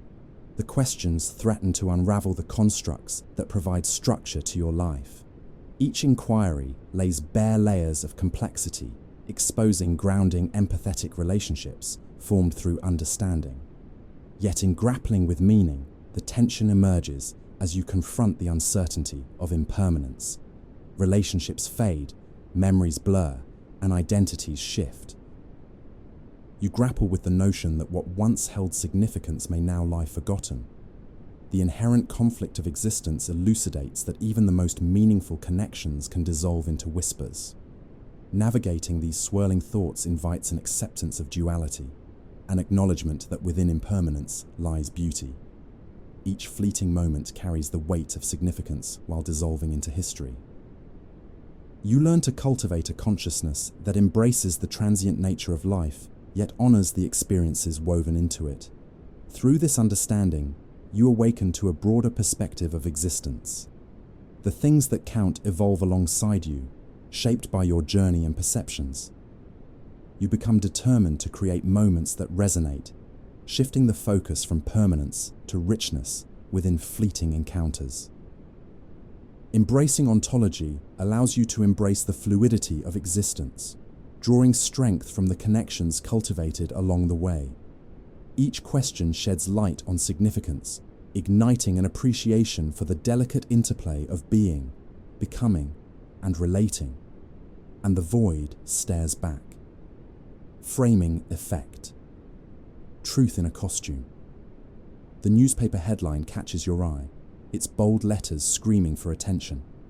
Yet, as you read, you realize the choice of words changes everything. This is the framing effect at play. It shapes not just the story being told, but your entire perspective on the events it describes.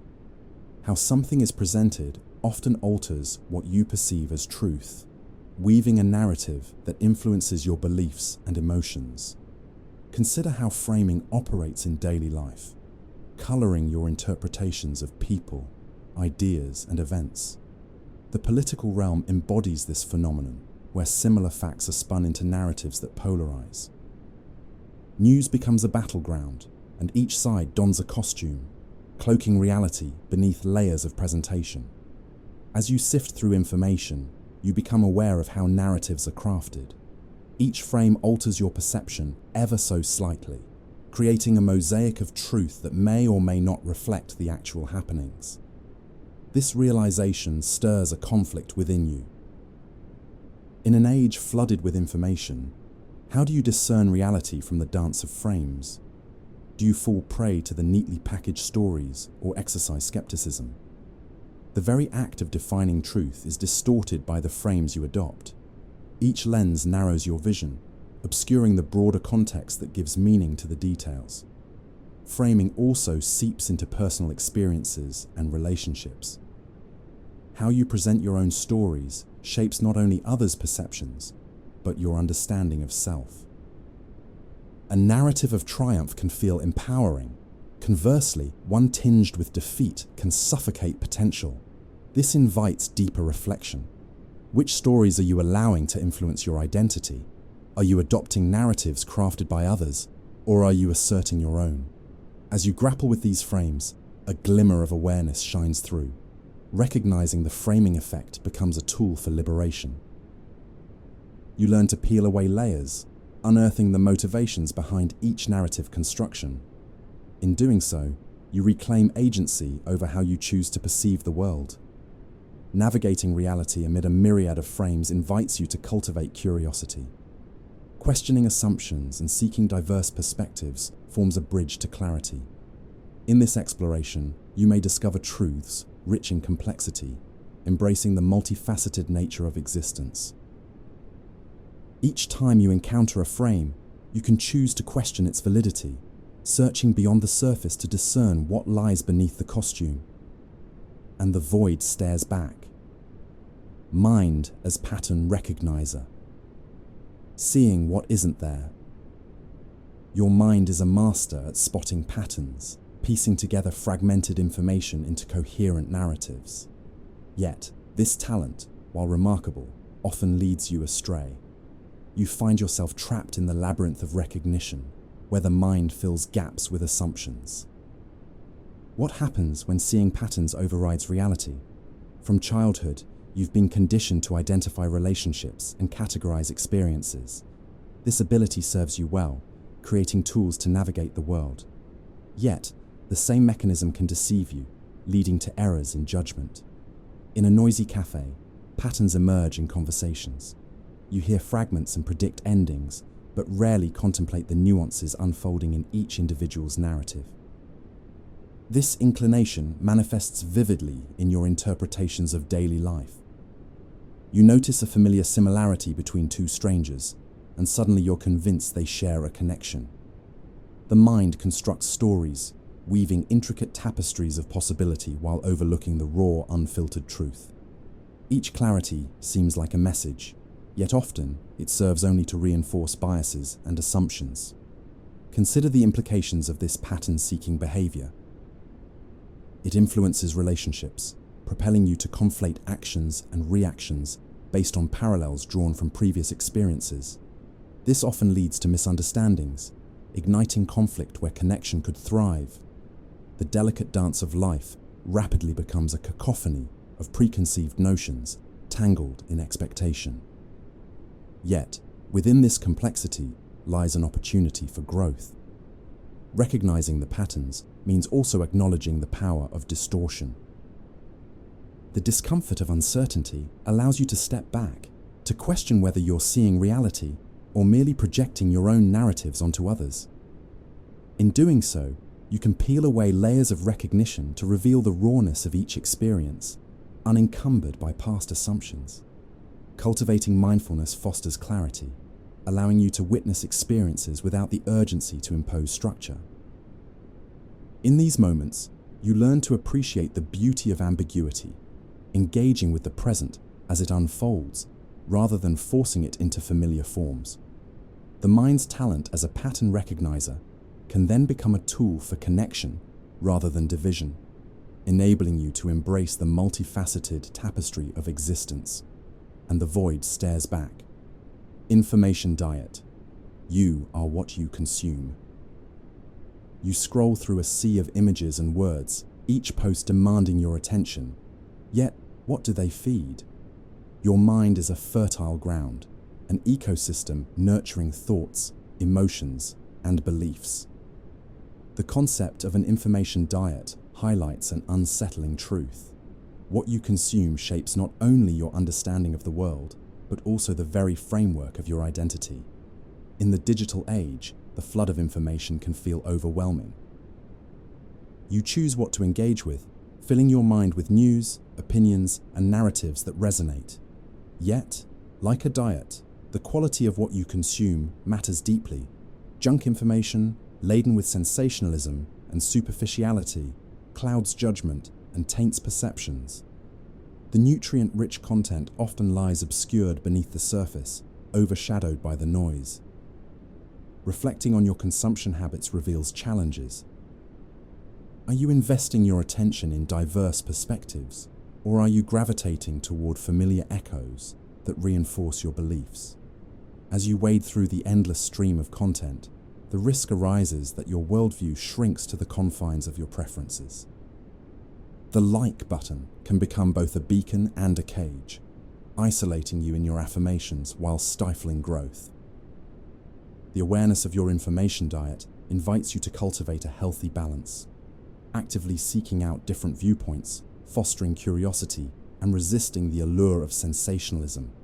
With each thoughtful selection, you expand your landscape, embracing the complexity of existence. By intentionally incorporating diverse narratives, you enrich your understanding, allowing for a holistic grasp on the truths that exist in the world. Living in a world where information is an ever-present commodity, it becomes essential to evaluate your consumption regularly. What ideals and values do they reinforce? How do they shape your perception of others? By fostering a conscious approach, you learn to nourish your mind, creating fertile ground for empathy, innovation, and growth. As your awareness broadens, you develop resilience against the clutches of misinformation and bias. The information you choose to digest becomes an act of agency, empowering you to sculpt a more nuanced understanding of the world. In this exploration, you become not a mere product of consumption, but an active participant in the dialogue of existence. And the void stares back. Dark matter, the substance you can't see. In the vast universe, the darkness stretches endlessly, yet it holds secrets we have yet to decipher. The concept of dark matter encapsulates a profound mystery. It comprises much of the universe's mass, despite remaining unseen. This enigmatic substance invites reflection on the unseen aspects of your own experience and existence. You may ponder the implications of dark matter in a world that often prioritizes the visible. Just as galaxies swirl, bound together by this unseen force, your life consists of dimensions that go unnoticed. Emotions, thoughts, desires obscured beneath the surface. The importance of what is invisible can shape realities, urging you to explore the hidden layers in your own existence. As you navigate connections with others, do you recognize the unseen struggles, hopes, and fears that lie beneath the surface? Each person carries a depth that often goes unacknowledged. This shared experience of hidden complexities opens the door to empathy, a recognition that everyone lives with their own dark matter, the things that shape them yet remain unseen. This understanding brings about a tension.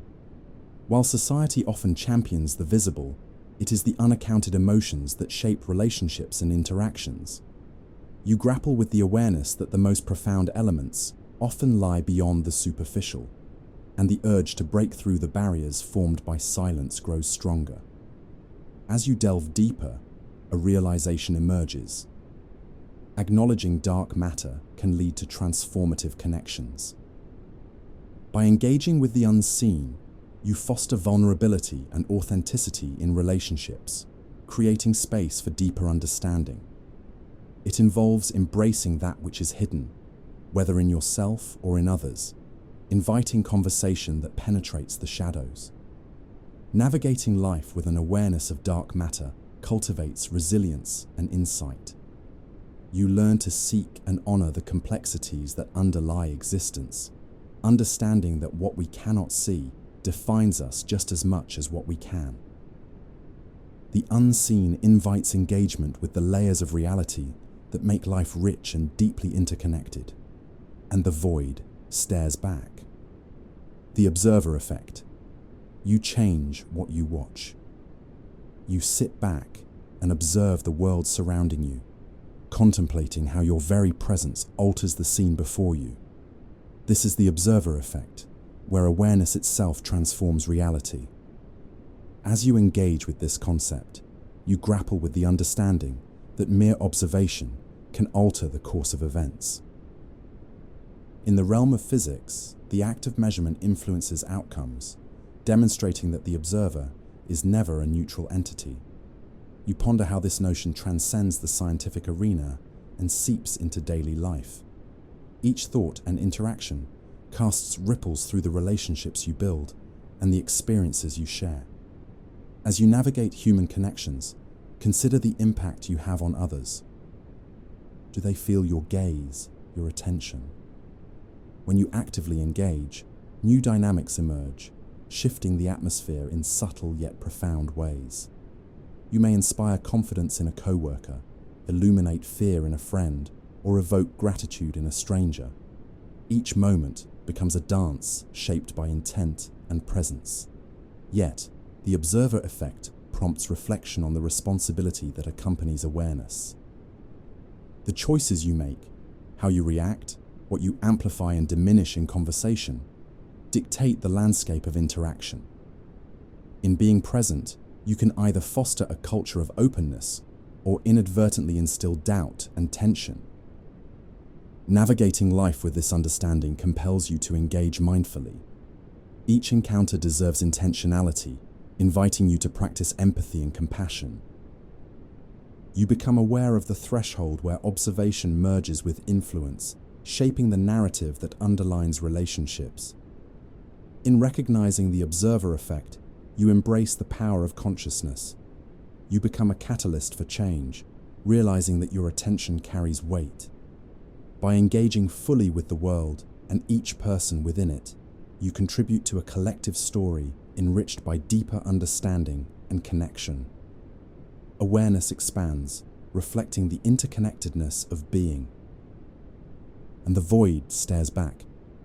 Phantom limb pain, missing something that's gone. A lingering ache pulses in your limb, though it no longer exists. You grasp at shadows, sensations echoing from a part of you once whole. Phantom limb pain represents a profound juxtaposition, the mind's ability to create reality from memory, a haunting reminder of what was lost. How can a part that is no longer there still ache deeply? This phenomenon serves to remind you of the mind-body connection, the intertwining of physical presence with psychological experience. It's a vivid illustration of how the brain can hold onto memories long after the body has shifted. Each throb feels all too real, manifesting in tangible discomfort despite the absence of the limb itself. You ponder the implications. How many other losses do you carry? Invisible, yet undeniably present. Loss permeates life, altering landscapes, reconfiguring identities. Each farewell etches itself into your being. Like a phantom limb, these absences take on a life of their own, whispering urgencies within your emotional landscape. The longing for what was can morph into a familiar friend, weaving itself through daily existence, often unnoticed, but profoundly impactful. You consider how society tends to overlook emotional pain, mistaking absence for insignificance. The silent struggle of missing something or someone can remain hidden, lingering just beneath the skin of interactions. As you carry your losses, you recognize the subtle complexities that shape your understanding of self and experiences. Acknowledging these feelings requires courage. the contemplation of absence can become a catalyst for understanding. You learn to honor what remains despite loss, memories, lessons, resilience forged within grief. Transforming pain into power becomes a profound avenue for growth, allowing you to redefine narratives that shape present and future selves. In confronting phantom pain, there's an invitation to remember, not just loss, but the richness of what once was. Each ache becomes a lesson, urging you to cultivate empathy for others wrestling with their own phantoms. You discover that the journey through absence does not end in despair. It evolves, nurturing a deeper appreciation for connection and life's fleeting moments, and the void stares back. Mere exposure effect. Familiarity feels like truth. A familiar song plays softly, each note resonating like an old friend. This comfort breeds trust, an affinity nurtured through repetition. The mere exposure effect tells you that familiarity can shape preferences and influence beliefs, persuading you to embrace what feels known over the unfamiliar. But how often does comfort mask authenticity? From the mundane to the profound, familiarity cultivates connections. You may find yourself gravitating towards certain brands, styles, or ideas that begin to feel like an extension of your own identity. The more you encounter something, the more it feels like home, a threatening yet reassuring trap that shapes judgment. Yet this phenomenon raises caution. The warmth of recognition can blind you to the intricacies of difference. It can reinforce biases, leading you to believe that familiarity equates to truth. Relying too heavily on the comfort of the known may stifle intellectual curiosity and dampen your willingness to explore new perspectives. In relationships, familiarity breeds comfort, but can also impose a ceiling on growth. While known habits foster connection, they may risk complacency. Do your friends reflect authentic selves as well as deeper connections, or are they echoes of your past experiences? You begin to question, how does familiarity shape your perception of others? Are you engaging with the whole person, or clinging to recognizable traits that distort reality? The mere exposure effect invites you to cultivate awareness. Rather than collapse into the familiar, you can intentionally seek exposure to the unknown and challenge assumptions. Engage with diverse voices, thoughts, and experiences, reminding yourself that beyond the comfortable lies a wealth of understanding waiting to be uncovered. As you venture into unfamiliar territories, you open new narratives, expanding both knowledge and compassion. The act of embracing the unfamiliar allows an enriching dialogue, awakening insights that would remain buried beneath the veil of familiarity. Each step into the unknown cultivates personal narratives textured with depth, vitality, and connectedness, and the void stares back. Cognitive dissonance, the war inside belief. Attention twists in your gut as contradicting beliefs collide within. Your mind races, desperately seeking reconciliation between what you think and what you feel. This is cognitive dissonance, a psychological battlefield where conflicting ideas clash and create discomfort. How do you navigate through the chaos of beliefs that cannot coexist? In daily life, you encounter dissonance frequently, a loyalty to a brand despite its controversial stance, or the rationalization of personal habits that contradict your values. As conflicting thoughts intertwine, the mental unrest mounts. You wrestle with why it's so difficult to abandon entrenched beliefs, even when evidence challenges their validity. This struggle becomes an engine of change, pushing you to confront uncomfortable truths. The effort to resolve dissonance may lead you to redefine beliefs or alter behaviors. Yet the process is fraught with resistance. Embracing vulnerability in the face of contradictions can feel like a daunting invitation to shift and grow. The implications of cognitive dissonance extend beyond personal struggles into broader societal contexts. Cultural narratives often loom large, enforcing conformity and creating dissonance within communities. When challenged, individuals either cling to biases or risk the vulnerability of change. perpetuating cycles of misunderstanding. Acknowledging cognitive dissonance allows for growth. As tensions surface, you recognize the opportunity to reevaluate closely held beliefs. Embracing discomfort as a catalyst for exploration sparks the curiosity to seek out differing perspectives, nurturing resilience and acceptance. Rather than shy away from dissonance, you invite it to guide your journey through complexity. You learn to appreciate the contradictions that shape identity and cultivate an understanding of how they inform perspectives. Through this embrace, cognitive dissonance transforms from a battleground into a fertile ground for dialogue, insight, and deeper connection. And the void stares back. Terror management theory, the fear that builds civilization. You glance around and observe the intricate structures that compose your surroundings, both physical and social. Each building, each relationship stands as a testament to humanity's struggle with mortality. This is terror management theory in action, where the awareness of death shapes culture, beliefs, and the very fabric of society. At the core lies a profound truth. The knowledge of our own impermanence creates a fundamental anxiety. In response, you fashion systems of meaning, constructing stories that elevate your existence. From art to religion, every act becomes an attempt to transcend the mundane realities of life and death. This drive shapes civilizations and systems of value that can enrich or confine. But this awareness invites complexity. While these constructs provide comfort, they can also breed division. You witness societies that cling to ideologies fiercely, erecting barriers between those who share their beliefs and those who do not. The fear of nothingness manifests in exclusion and hostility, prompting one to defend familiar narratives as a shield against existential dread. As you navigate through life, awareness of terror management theory urges you to examine your own responses. Do you cling to familiar beliefs? Do you find solace in a community that aligns with your values? These reflections become essential as you confront how deeply fear permeates human behavior, influencing your judgments and interactions. Understanding the role of fear creates an opportunity for compassion. Recognizing that others carry the same burdens of existence cultivates empathy. In the face of mortality, you find strength in connection, seeking to bridge divides rather than fortify them. By confronting the essence of terror management, you transform this fear into a driving force for authenticity and connection.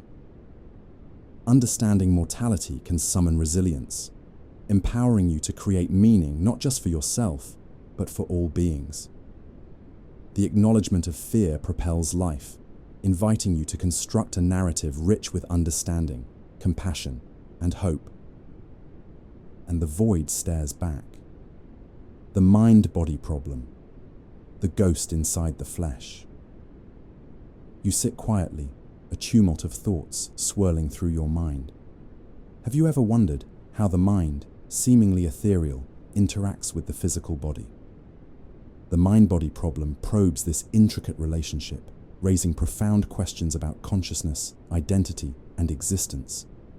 You are both participant and observer, crafting thoughts that inhabit a flesh and blood vessel. Philosophers throughout history have wrestled with this conundrum, attempting to untangle the threads binding mind and body. To what extent do thoughts inform actions, and how do physical states shape mental processes? The interplay of these dimensions illustrates a dance, sometimes harmonious, sometimes discordant. As you explore this duality, you grapple with your own experience. When anxiety rises, does your body tense in response? Do your thoughts race, spiraling like a wildfire?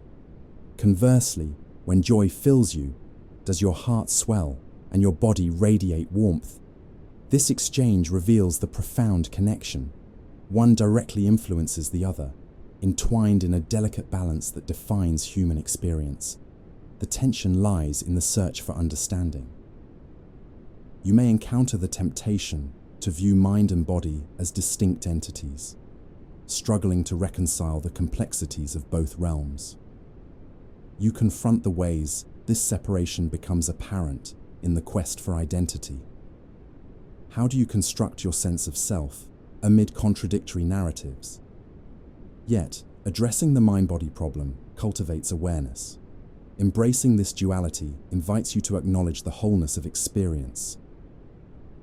The body is not merely a vessel. It embodies your thoughts, emotions, and essence. Through mindful practices, you can cultivate harmony between these aspects, allowing for greater self-awareness. In recognizing the intricacies of the mind-body relationship, you forge a deeper connection with your own being. Each thought resonates within your biological structure. Each physical sensation carries a narrative. As you traverse the complexities of existence, the mind becomes not a ghost haunting the flesh, but a partner in the dance of life, and the void stares back. Inattentional blindness, the elephant you never saw. You walk through the familiar streets.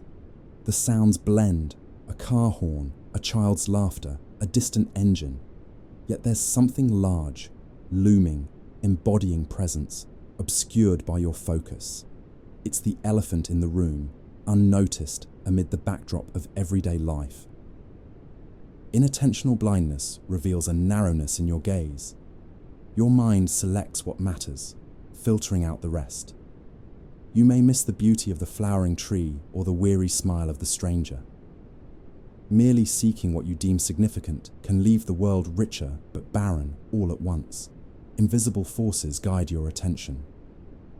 The philosopher Daniel Dennett speaks of consciousness as a dance of countless threads, yet here, vast pieces are simply left out. You aren't just a spectator, you are a participant engaging with life while simultaneously neglecting its details. With every blink, you risk severing connections. What if wisdom lies in the overlooked? What if the small moments hold the threads of your being? That too often familiar street could shift into a realm of possibility, if only you would look closer. As you step through each day, allow curiosity to augment your attention. Let the unnoticed become seen and acknowledge the unconsidered weights of existence.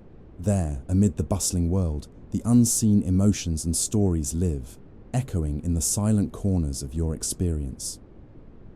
Imposter syndrome. When success feels like a lie. The accolades pile high. Awards, praise, recognition. But each moment feels borrowed. A whisper lives within, convincing you that somehow, despite it all, you don't belong. Was it luck? Timing? The faint uncertainty lingers, like a shadow you can't quite shake off. This imposter that sits on your shoulder distorts your sense of self. You ponder the words of psychologists who've explored this phenomenon. They note how success can feel like a costume you've put on, hiding the true self beneath layers of performance. Your worth rests not on achievement, but on the fear that it could all fall away. In the middle of a celebration, you mask doubt with forced smiles. It's a precarious balance. Others see the brilliance, yet you perceive only disarray. Others' perceptions reinforce the illusion, tightening its grip. To unpack this reality means confronting the fear of being unveiled. Can you dwell on the truth that perhaps success and self-doubt coexist? That vulnerability provides a bridge between who you think you are and who you've shown yourself to be. Wrestling with this tension offers a chance for authenticity. Embrace those flawed, imperfect moments that shape you, raw, honest, unpolished. When you allow imperfection, the lie begins to loosen its hold. You may just find a deeper connection, both to yourself and others. The self-illusion. The fiction called me. You gaze into the mirror. That face looks back with a 100-layered story woven through time. Yet who is the true narrating voice? The self, as we often perceive it, might resemble a delicate tower, constructed of fleeting experiences, memories, and perceptions, all tenuously stacked. The philosopher David Hume posited that the self is but a collection of constantly changing impressions. What you call you is often a shifting mosaic, sometimes brilliant, often fractured. The stories you tell yourself become a shield, a source of identity, yet they may also trap you in a cycle of repetition. Throughout your day, you carve out spaces where the me finds footing. You cherish anecdotes, reminisce about feelings, but those aren't the solid foundations you imagine. They ebb and flow, influenced by others, by context, by every passing moment. But here lies a paradox. As you chase stability, you may discover freedom. If the self exists in a state of flux, you are free to craft anew with every choice, every thought. Let your fluidity be a familiar companion rather than a source of fear. Engage in this dance of life where your identity swells, shifts, and returns. Ultimately, in the absence of fixed boundaries, you discover connections, both within and without. You are a fiction of your own creation, and it is in this delicate play that you find depth. Reinforcement loops, addicted to feedback. You post a photo online. The rush of notifications sparks delight. Likes, comments, hearts. Each jolt of approval feeds a craving, a loop, and you find yourself chasing it again. The cycle wraps tighter around your consciousness, a tether you hardly notice. Behavioral psychologists have studied this craving, understanding how our brains wire themselves around reinforcement. Each response becomes a tiny reward, programming you to seek connection through affirmation. In the glow of your screen, joy intertwines with dependency, shifting the way you perceive yourself. But as recognition floods in, what becomes duller? You may lose the sense of intrinsic value, silencing the quieter affirmations that arise from within. In seeking external validation, you may maroon your own voice, drowning it beneath the rising tide of likes. Seek awareness in this loop. What happens when the notifications fade, leaving behind only silence? Can you reclaim your worth independent of applause? Perhaps it is in those moments of solitude and introspection, the quiet thoughts and reflections, that the true self flourishes. In the risk of walking away from feedback, there lies the power of exploration. Choose to indulge in the art of being, rather than performing for the audience. The resonance of your own identity awaits. Semantic satiation. When words collapse. A word repeated loses meaning. Tree, tree, tree. It morphs, becomes hollow, and the weight diminishes. You feel this collapse within language, a natural dissolution of understanding. Words, once vessels of the soul, risk becoming mere sounds through sheer volume. Cognitive psychologists reference this phenomenon, illustrating how the mind can sicken on repetition. Concepts intended to communicate can devolve into echoes, bleeding significance as they slip into monotony. Daily life fills with such semantic vacuums. Conversations falter, intentions distort. Consider the phrases stitched into your routine. Familiar remarks that become automatic often betray nuances. When was the last time you paused to savor a word, to contemplate its roots? In the chorus of sameness, the richness of language begins to echo dully, losing depth. Return to the origin of words, their texture, their feeling against your tongue. A deliberate pause breaks the monotony. Let intention guide your speech, each phrase reinvigorated, not just an echo, but a bridge connecting the inner you with the outer world. In the silence that follows, you may find liberation. Experience language anew, with purpose restored. And as the significance returns, perhaps you'll grasp the essence of expression that breathes life into words. And the void stares back. The Dunning-Kruger effect, the arrogance of ignorance. You sit in a room filled with opinions. Voices rise and fall, each more certain than the last. Among them, a conviction stands out, loud, unwavering. It fills the air, a confidence bordering on arrogance. Yet, beneath that surface, a question lingers. Is certainty sometimes the greatest delusion? The Dunning-Kruger effect illustrates a cruel irony. The less someone knows about a subject, the more likely they are to overestimate their understanding. This cognitive phenomenon dances on the edges of ignorance and inflated self-assurance. While familiarity cultivates awareness, ignorance breeds hubris. Consider the moment you encounter something new. Initially, you may approach with skepticism, but soon feel empowered by a scant understanding. That spark ignites a false sense of expertise, blinding you to deeper complexities. In the rush to assert, you may dismiss more nuanced perspectives, implicitly believing you hold the keys to the kingdom. The philosopher Socrates hinted at this paradox when he stated, "I know that I know nothing." Knowledge fosters humility, yet in the clutches of certainty, you might find yourself tethered to illusion. You become trapped in a cycle where curiosity is stifled and growth stalls. Can you pause when you feel certain? Allow doubt to seep through the cracks of your confidence. Acknowledge that every assertion can be a step into the labyrinth of complexity. In the end, perhaps it is the recognition of your own limitations that opens doors to deeper understanding, offering a balance between humility and courage. Thanatos, drive, Freud, the pull toward the end. In the quiet moments, you feel a weight, a pull towards silence.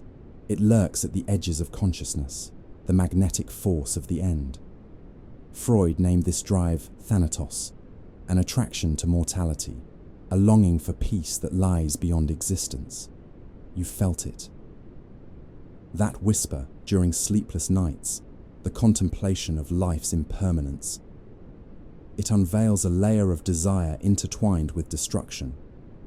Every aspiration and connection colored with an awareness of transience can create an unsettling tension. The impulse to self-destruct exists alongside the will to live. This contradiction sometimes blurs, igniting confusion. In your pursuit of meaning, the dread of emptiness colors each moment. You desire love, legacy, yet recoil at the ramifications of holding on too tightly. Culturally, this longing has woven itself into art, literature, and existential philosophy. Artists chart the abyss, often embracing their mortality as inspiration. Their creations, reflections of fragility, push you to confront the transient nature of life. The pressure of knowing it all ends can motivate you to live fully, yet it can also stifle the joy of the present. Can you breathe into this realization? Acknowledge the tension without succumbing to despair. In recognizing that life is ephemeral, perhaps you can anchor yourself more deeply within it. Allow this existential pull to transform rather than paralyze you, embracing the duality within your psyche as you dance on the precipice of existence. Apophenia. Seeing connections that aren't there. You toggle between images, ideas, and events, trying to stitch together a narrative. Patterns emerge, connections materialize from the chaos, but often illusions masquerade as truth, a patchwork of meanings sewn together by a desperate mind searching for order. Apophenia, the human propensity to see connections in unrelated data, grants you insight, but simultaneously leads you astray. Your desire for meaning births connections that don't exist, a fabric woven tight with speculation. The universe shrinks as you search for deeper significance, but the threads become frayed. History is dotted with examples. Great thinkers misread patterns, believing fortune or fate dictated the course of events. In these moments, you reflect on your own life. How often do you chase the untraceable? You extract meaning from coincidence only to realize it was merely chance. In a world overflowing with information, discernment eases the tension. Cultivate awareness and inspect each constructed link. Question your perceptions, peel away the layers of interpretation. It may not always be clear, but in understanding randomness, you open the door to authenticity, discovering the surreal beauty in an unscripted world. Can you rest in ambiguity? Embracing uncertainty frees the mind from the shackles of forced connections. It beckons you to witness life's spontaneity, undisturbed by patterns that feel familiar yet tenuous. Default mode network. The mind that wanders alone. You ponder the space between thoughts, a creative realm where ideas flicker like distant stars. This is the default mode network, the inner workings of your mind when not tethered to immediate tasks. It allows you to wander through recollections and possibilities, but it can also lead to disorientation. In this inward journey, the mind drifts like a boat on uncharted waters. Some thoughts flow freely, while others choke under the weight of responsibility. There's beauty in the daydream, yet the wanderlust of the mind risks disconnecting you from the present. Neuroscientists map this network as they explore the intertwining of memory and imagination. However, in its depths, you may lose the intricacies of the moment that surrounds you. Conversations fade, sights blur, and the richness of life slips away, the price of divergence. Can you allow your mind to explore, yet return to the present? Accepting the ebb and flow of thought can create a rhythm that nurtures both focus and creativity. Tuning into the world around you provides a grounded counterbalance, cultivating a dynamic interplay between clarity and contemplation. In moments of stillness, recognize this dance. Embrace the wandering mind, while also honoring the immediacy of being. Striking that balance can ease your passage from thoughtless drift to mindful presence. Hyperreality, Baudrillard. When the fake feels realer than the real. You reach for your phone, scrolling through polished feeds and curated lives. Each image captures your attention, richer than memory, reshaping the perception of reality. In this hyper-real world, the lines blur between what is authentic and what is manufactured. Baudrillard articulated this phenomenon, revealing how representations can overpower the very thing they represent. Reality becomes a construct, a simulation clothed in vivid portrayal. You breathe in the idealized, exhaling the ordinary. As a result, your grasp of the world may seem more fragile than before, shaped by layers of illusion. Social media platforms push this distortion further. Many curate lives filtered through glossy screens, establishing expectations and desires that feel starkly unattainable. While you consume these images, you risk losing touch with the organic nature of experience. What is authentic when crafted identities echo in every corner? To reclaim meaning, you must sift through the layers of image and experience, seek connection in the everyday, resisting the pull of the hyper-real. Often, simplicity carries more weight than perfection. A greeting shared over coffee, laughter echoing in a kitchen. Can you remain vigilant amidst the noise? The real and the fake intertwine, but grounding yourself in immediacy reintroduces depth. Let tangible, lived experiences shine through, illuminating the beauty of imperfection as you redefine meaning beyond the screen. And the void stares back. The just world hypothesis. The lie of fairness. You hear the news. Another story of hardship, injustice. A sudden impulse wells up within. A need to ask why. Why do bad things happen to good people? This question lingers, pushing you to confront a belief that the world operates on a scale of fairness. It seems comforting to think that good behavior leads to good outcomes, but reality often tells a different story. The just world hypothesis insists that we crave coherence in the chaos of existence. The philosopher John Rawls discussed fairness as a foundational principle. Yet what happens when the idea collapses beneath the weight of evidence? The world isn't as fair as it should be, yet many cling to that hope, as if it shields them from pain. The more you observe, the more you see this illusion masked by convenient narratives. Witness those who suffer despite their virtues, innocent victims caught in cycles of injustice. Each story challenges the fairness orthodoxy, forcing you to grapple with the dissonance. This tension brings distress. On one hand, you long for a moral universe where fairness reigns. On the other, each instance of depravity forces you to face the unsettling truth. Life doesn't always adhere to your ideals. To accept this means relinquishing control over outcomes, and that terrifies you. How do you hold the weight of this discomfort? Acknowledge it gently. Allow the truth of inequality to coexist with hope. Recognize the resilience that arises from suffering, and understand that being human means navigating a landscape where fairness doesn't govern every interaction. In facing this contradiction, can you cultivate empathy? Use the knowledge of life's unfairness to foster connection rather than apathy. Seek to address the imbalances you perceive, and in doing so, find a richer, fuller understanding of the human experience. Solipsism. Only I exist. In the confines of your mind, reality feels like a singular narrative, spinning around your own senses. There's comfort in knowing your existence, but what of the rest?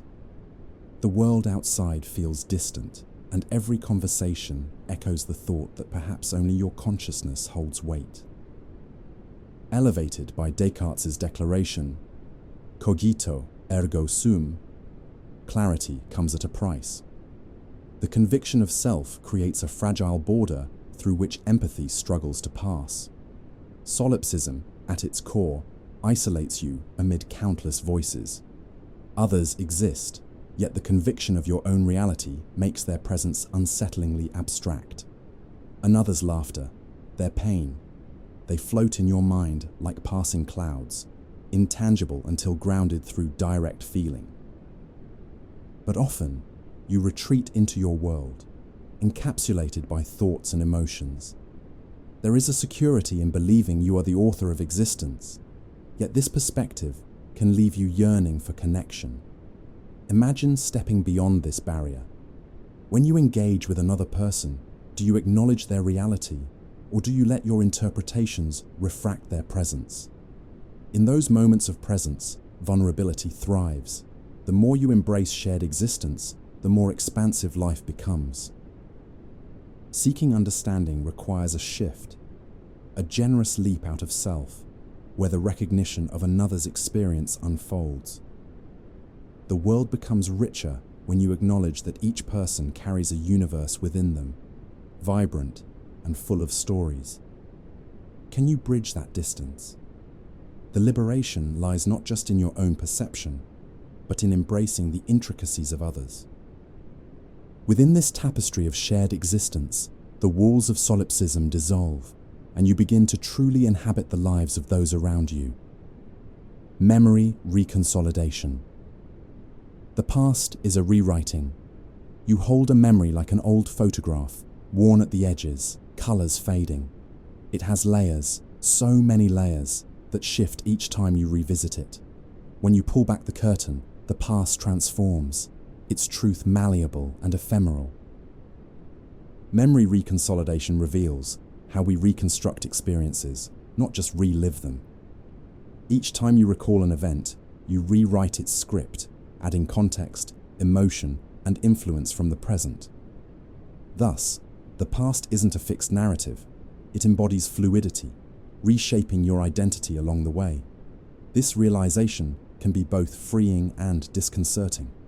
You may find comfort in knowing that pain can fade, yet the fear of losing the essence of significant events can overshadow your understanding. What happens to lessons learned, to love once felt, when the memory morphs into something unrecognizable? In this fluidity lies potential, an opportunity to reshape not only how you remember, but also how you perceive yourself moving forward. Can old wounds become stories of resilience rather than sources of pain? What if you reframed the moments that once bruised you, allowing them to illuminate rather than darken your path? As you navigate the corridors of memory, engage in dialogue with your past, explore its evolution, and savor the beauty of growth inherent in this transformative process. When you embrace the shifting nature of recollection, you liberate yourself from the confines of a fixed identity and allow for the possibility of reinvention. Tulpas. the person you imagined into being. In quiet solitude, you conjure a presence, an imagined figure that walks beside you, rich with attributes and stories. This is the tulpa, born from deep thought and intention, embodying a relationship that transcends the tangible. Originating from Tibetan Buddhism, the concept illustrates the power of the mind to bring forth a living entity through sustained focus. As this figure takes shape in your consciousness, it highlights the intricate interplay between creation and reality. What does it mean to breathe life into a thought? A tulpa can serve many purposes, offering solace in loneliness, an outlet for unspoken thoughts, or a canvas for your creativity. Yet, there lies an inherent risk. As you nurture this inner companion, you may find the boundary between reality and illusion blurring, the tulpa becoming a refuge that contradicts your own self-understanding. Reflect on the role this entity plays. Is it a liberation, granting you an avenue for exploration? Or does it foster avoidance, diverting focus from the authentic self? Engaging with this constructed presence invites a deeper conversation about your needs, prompting a reassessment of who you are when solitude beckons. In this exploration, you may transcend mere imagination, creating a deeper bond with yourself. Can you engage with the tulpa as a guide, one that encourages authenticity, allowing you to unearth truths you've kept hidden? In scrutinizing this inner figure, you may find richer connections between your consciousness and identity. From this venture emerges a profound realization. Even invented beings can reveal depths of truth within you, igniting the path toward understanding yourself more fully. False consensus effect. Everyone thinks like me, don't they? You're in a room filled with contrasting opinions.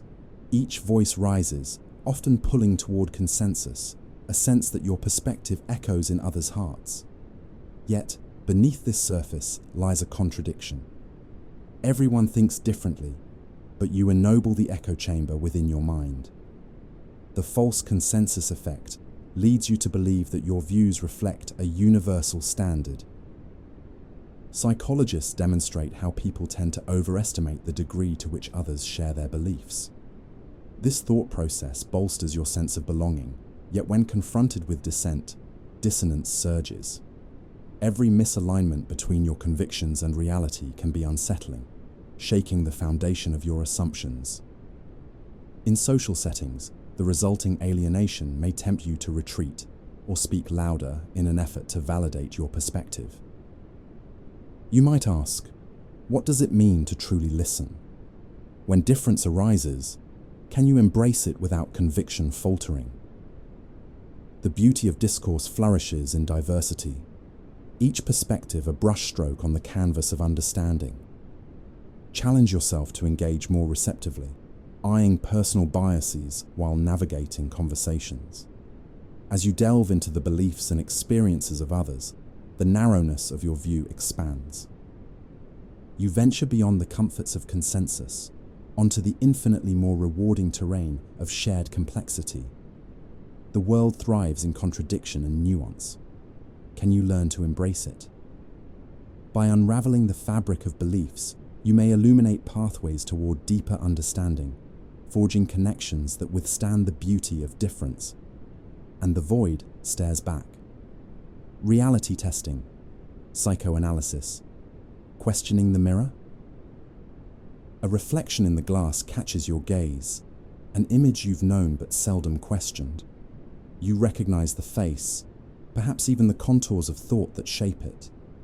Yet, how often do you stop to inquire, is this image accurate?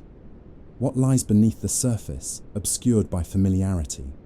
Reality testing offers you a chance to challenge assumptions, to peel back layers of perception that shape your self-concept. Sigmund Freud recognized the importance of confronting the underlying fears and desires that script the narrative of your life. Each time you glance at the mirror, you're invited to reassess, not merely the reflection, but the constructs of thought that surround it. Beneath that reflective surface lies a labyrinth of beliefs and ingrained scripts, shaping every decision you make, every connection you forge.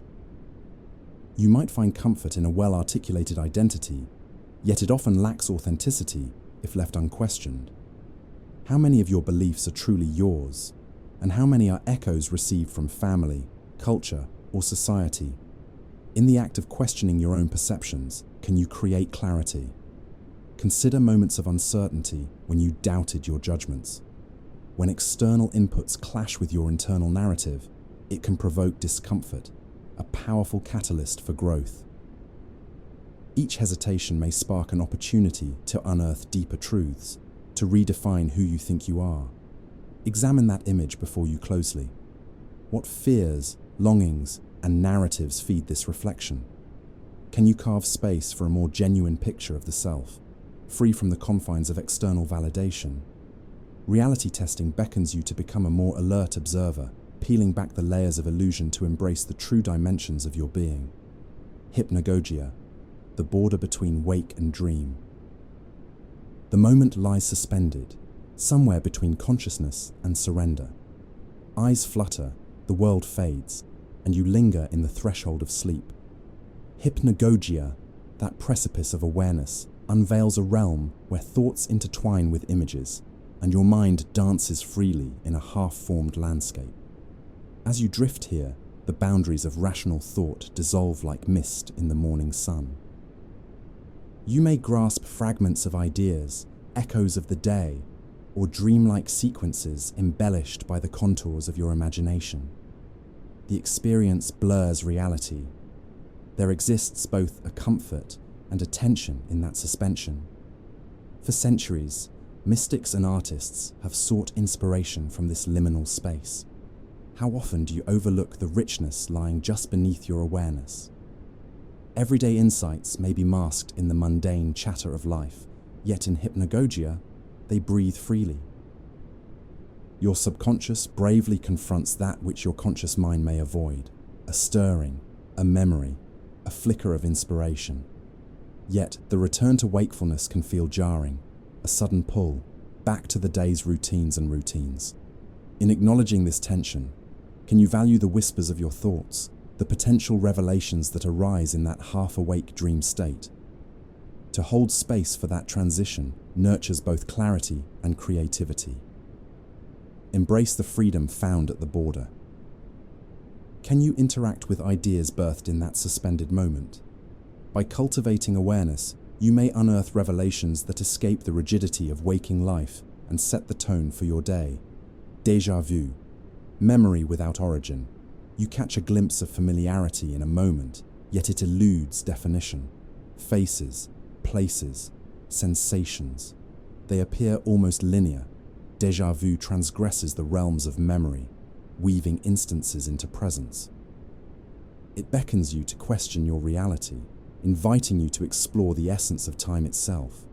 The experience takes you off guard, a flash of recognition, a split second of certainty that this has happened before. Philosopher Henry Bergson spoke of time as a fluid stream, not a series of discrete events. In that instant of déjà vu, you grapple with the paradox of time, reconciling the new with the past that never was. How often do you pause to reflect on these fleeting moments? They signal the mystery of existence, allowing you to reconsider the construction of your reality. In the layers of perception lies a question: do you truly exist in this moment, or are you merely traversing a phantom of the mind?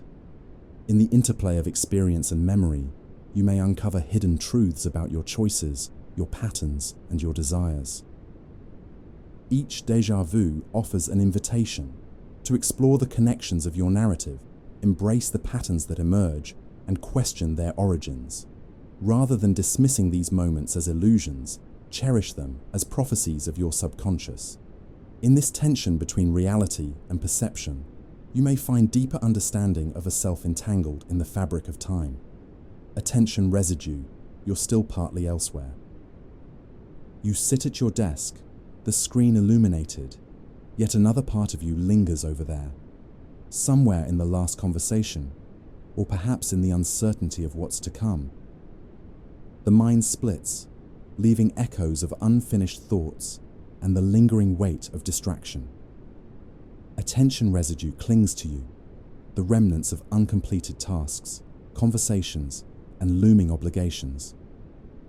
When your focus scatters, clarity dissipates, and the present moment can feel heavy with unresolved tension. The philosopher Henri Poincaré once noted that the greatest mathematicians are great poets. And it begs the question, can you create the poetry of the present when your attention is siphoned elsewhere? Each time you switch gears, ideas meld into silence, fracturing the cadence of clarity. You may blow through a task, accomplishing a checkmark on your list, but how often do you consider what lingers in the frothy aftermath? Engage with that residue. In recognizing its presence, you assert agency over your focus. What if you slowed down, inviting intentionality into each breath? Gather the remnants of your thoughts as you cultivate a space to breathe fully. Can you allow those echoes to merge into a single narrative rather than fragmented voices? Seek solace in the awareness of your distractions. With each return, you reconnect with your surroundings, grounding yourself in the moment. In overcoming attention residue, clear spaces between thoughts may echo with possibility, inviting clarity that allows you to engage wholly in the present. Emotional contagion. You caught someone else's mood. Within a crowded room, emotions swirl like a tide, pulling you beneath the surface. You feel their laughter, their sorrow. It envelops you, shaping your own mood, often without a thought. Emotional contagion, that phenomenon where feelings ripple from one person to another, reveals both a connection and a vulnerability. Consider a moment when you entered a space filled with joy. Suddenly, your spirits lifted, buoyed by shared energy. Conversely, you may have encountered the weight of sadness and felt an inexplicable heaviness anchor your soul. Relationships amplify this exchange, connecting you more deeply, but sometimes at a cost. Emotional contagion isn't just passive, it stretches into deliberate exchanges of empathy and understanding. Every conversation entails an invisible dance, where the emotional climate shifts with every word. The psychologist Elaine Hatfield studied this phenomenon, uncovering the ripple effects of shared experiences. But therein lies an important question.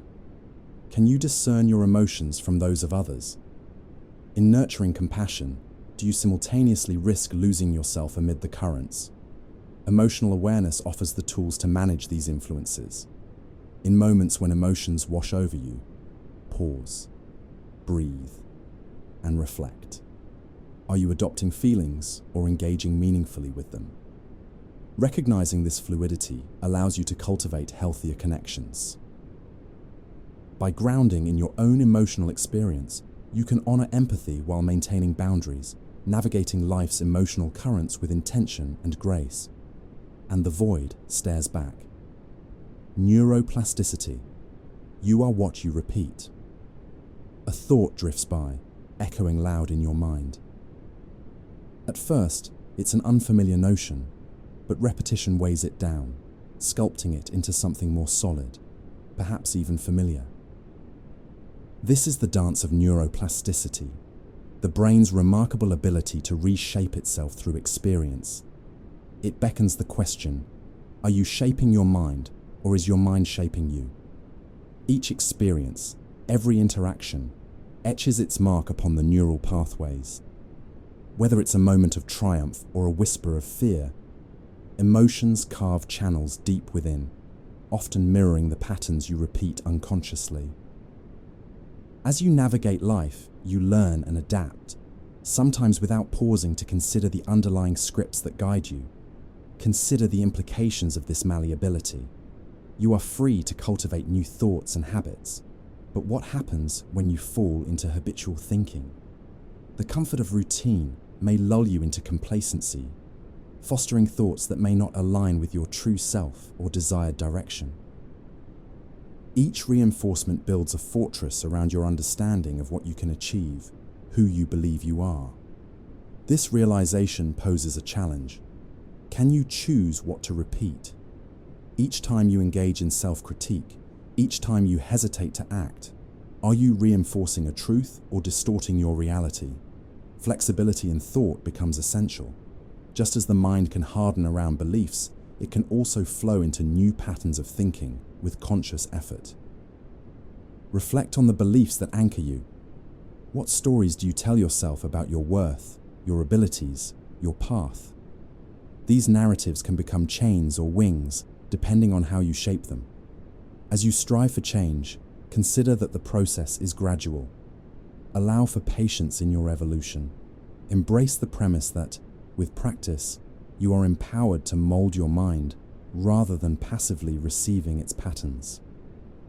To engage with neuroplasticity is to accept both a challenge and an invitation to growth.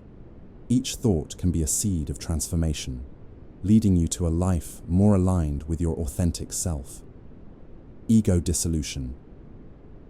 When the self melts, you find yourself in a crowded space, laughter swirling around like smoke, but suddenly it shifts. The self begins to dissolve, echoing the far-off hum of connection. Your identity, usually so secure, begins to fray. This is ego dissolution, an unsettling yet liberating experience. A moment when the barriers defining you recede into an expansive awareness. In this space, the tension dissipates. It's as if the weights tethering you to self-definition slip away. You observe thoughts as clouds. They drift by, revealing the fragility of attachment to identity. The philosophers who pondered the nature of the self often discovered that what we call I is nothing more than a fleeting collection of thoughts, feelings, and moments. As you step away from the stronghold of ego, you're left confronted by a vast emptiness. Yet, paradoxically, this emptiness is rich with possibilities. Without the constraints of self, you can explore connections with others, allowing empathy and understanding to seep into your being. The illusion of separateness fades, and you begin to sense the shared fabric of existence. Yet, this liberation can be disorienting. In a world that often demands clear identifiers, name, title, role, ego dissolution nudges you toward deep contemplation of what it means to be human. Each time you allow your sense of self to melt, can you also draw wisdom from that space? The vulnerability of this experience challenges you to embrace the ebb and flow of existence. Release the pressure to define yourself as unwavering when, in reality, identity is porous, shifting in response to the world around you. Perhaps true strength lies in acknowledging this fluidity, recognizing that within the dissolution of the self, there exists the potential for connection, collaboration, and a deeper understanding of life itself. Symbolic immortality, the stories we leave behind. You grasp the old photographs, their edges worn and curling, okay as if carrying the weight of 1,000 untold stories. Symbolic immortality is intricately woven within these moments, creating links to a past that shapes your present and echoes into the future. It's a testament to an existence lived, yet it also begs the question, what will endure beyond your physical presence? Throughout history, humans have sought ways to transcend mortality, crafting narratives that resonate long after they pass. Think of the art that speaks of yearning, the words that cradle hope, or the signs left on walls as manifestations of existence. In a world of fleeting moments, can you find solace in creating a legacy, an imprint that transcends the boundaries of time? The stories we gather offer meaning, a bridge connecting generations. They stir memories of laughter, grief, and dreams, forming a lineage of experience. Yet, as you ponder your own legacy, consider the impact of those narratives. What truths do you wish to share? How can your journey enrich the lives of others, illuminating pathways that ease their own burdens? But remember, there's a tender duality in symbolic immortality. The weight of expectation can feel heavy, almost stifling. You may fear the inadequacy of your contribution, or the fading of your story into obscurity. Instead of pride, Let humility guide your desire to connect. Each life is a chapter in an ongoing tale. You contribute your unique perspective, not as an individual striving for recognition, but as part of the collective. Reflecting on your own stories invites you to live intentionally. By wielding the power of narrative, acknowledge that while life is ephemeral, the resonance of shared experiences holds the potential for profound impact. In the end, it is the stories we leave behind that may shine as symbols of a life fully lived. Noise versus signal. Drowning in details. Voices surround you, each one competing for your attention, creating a cacophony that drowns the signal within the noise. Information surges, blending into a blurring tapestry. It's easy to feel overwhelmed. In this, you discover the essence of navigating life, discerning between noise and signal, recognizing what genuinely matters amidst the distractions. Every day, the details demand your focus. Alarms buzzing, notifications chiming, social media posts scrolling by. Yet, how often do you pause to assess which inputs nourish your spirit and which merely clutter the mind? The philosopher Marshall McLuhan argued that the medium shapes the message. In a world filled with content, can you sift through the excess to find clarity? This quest to discern nurtures an important skill: selective attention. Are you absorbing information mindlessly or consciously choosing the threads that resonate? In restructuring your environment and filtering your inputs, you can cultivate a space where the signal shines through, where meaningful connections replace superficial interactions. Yet, in understanding the distinctions, be gentle with yourself. The noise may sometimes overwhelm, pulling you into a spiral of despair or confusion. It's a human experience, but there lies in that chaos a quiet invitation to step back and reclaim your narrative. Embrace silence as a contrast, allowing it to have a voice. Sharpen your perception. Cultivate introspection, engaging fully with the signals that emerge from the noise, the meanings that substantiate your experience. Discover from the vibrancy within noise, the beauty amidst disorder. Ultimately, it's in this delicate balance between chaos and clarity that your true essence can emerge, bold, authentic, and intricate. Split brain experiments. 2 minds, 1 skull. You consider the heartbeats of 2 beings sharing a singular body. This curious, intricate system dances between unity and duality, exposing the paradoxical complexities of the mind. Split brain experiments reveal how the brain's hemispheres can function semi-independently, leading to profound insights into the nature of consciousness itself. Once severed, the connection between the left and right hemispheres proposes the question: can you truly know oneself with such dissonance? The left hemisphere, analytical and logical, tends to claim dominance in defining identity, while the right hemisphere revels in creativity, emotions, and intuition. This duality insists upon a discourse that exists not just in different functions, but within the essence of who you are. As you reflect on this duality, consider the moments when you feel torn between decisions, emotions, or ideas.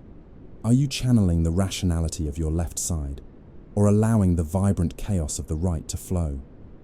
Embrace the conflict, but also recognize the beauty that emerges from the juxtaposition of thoughts and sentiments, stemming from both sides. Understanding consciousness might not simplistically lie in harmonization, but rather in acknowledgement of the richness found within multiplicity. You don't have to reconcile every clash. Instead, can you foster conversations between these disparate voices, learning from their tension?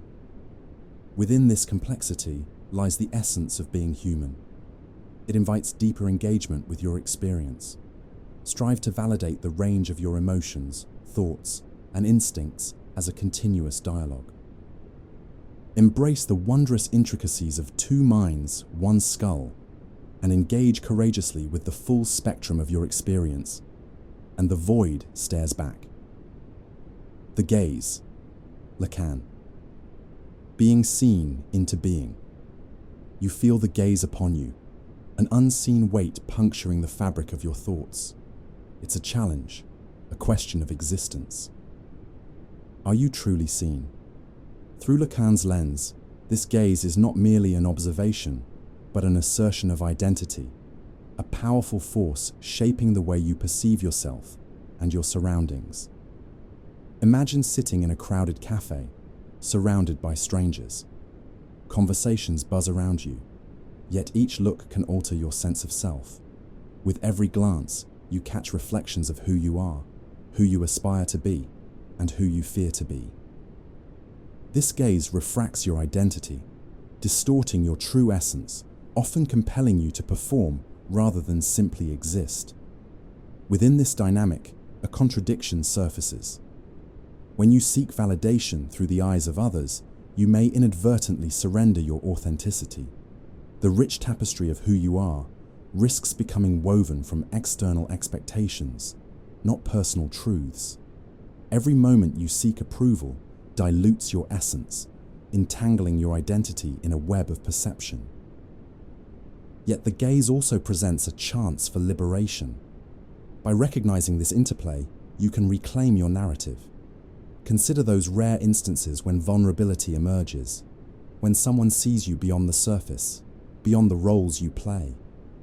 In those moments, you feel a deep connection, a fleeting glimpse of the self unencumbered by external validation.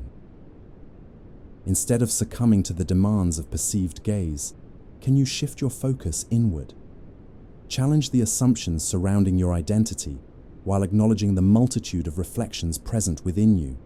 It might feel disorienting, but the process can lead to growth and deeper understanding. As you walk through your days, remember that the gaze of others can never define you. It only adds layers to your existence.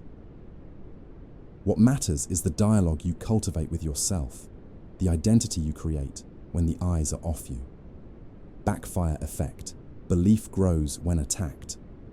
The words strike like a hailstorm, sharp, dissonant. You feel the tension rising with every challenged belief. The backfire effect reveals itself as a powerful adversary. The more you confront someone's beliefs, the stronger their conviction becomes. This paradox holds a mirror to your own responses, urging you to explore the mechanics of belief beyond simple agreement or disagreement. You engage in conversation, fully prepared to enlighten, yet something shifts. The sharpness of opposition solidifies their stance, setting your perspective at odds with theirs. As tension escalates, you realize that arguments often do not shift beliefs but reinforce them. Consider the times you felt the urge to defend an idea that began to dwindle when faced with scrutiny. The instinct to protect what you believe subtly reigns, overshadowing curiosity and openness. In this dance of defensiveness, you may overlook the opportunity for growth. People can entrench themselves deeper into disbelief simply because their convictions feel threatened. Each attack fortifies the identity attached to those beliefs, increasing barriers rather than promoting understanding. Dynamics of fear and ego blur the lines of comprehension, leaving behind collateral damage in the pursuit of dialogue. How can you navigate this landscape with awareness? Could the art of listening serve as a balm in these heated exchanges? In prioritizing empathy over confrontation, you cultivate rich discourse, challenging your beliefs gently while embracing the uncertainty of differing views. Let curiosity replace hostility, softening the sharp edges of the debate. When you listen deeply, you invite complexity into the conversation. This approach may not transform every belief, but it creates bridges, allowing for shared exploration rather than rigid defense. Navigating the backfire effect means understanding the intricate relationship between belief and conversation. By valuing the nuances of discussion over the urge to convince, you enable a deeper connection to the human experience, a far richer exchange than mere winning or losing. The zone of proximal development, the edge where growth hurts. You stand on the precipice, an invitation to stretch, to reach for what lies just beyond your comfort. The zone of proximal development, ZPD, opens a doorway to growth, yet it often beckons with resistance. It's a space that exists between what you can do alone and what you can achieve with guidance, a vital, though uncomfortable, terrain. As you engage with challenges that push your limits, discomfort swells, surging through doubt and fear. The tension between what you know and the unknown becomes palpable, inviting you to explore your limits. Growth stirs beneath that tension, yet it rarely feels pleasant.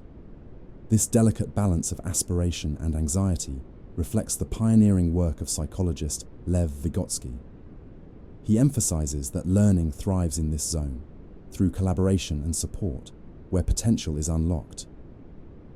However, venturing into this zone brings a question of trust. Can you trust your abilities while navigating uncertainty? Consider the moments when you have stepped into this space. What fears stifled your progress? Do you remember the encouragement that buoyed you on the journey? In this push and pull between discomfort and support, growth emerges as resilience, nurtured through effort and connection.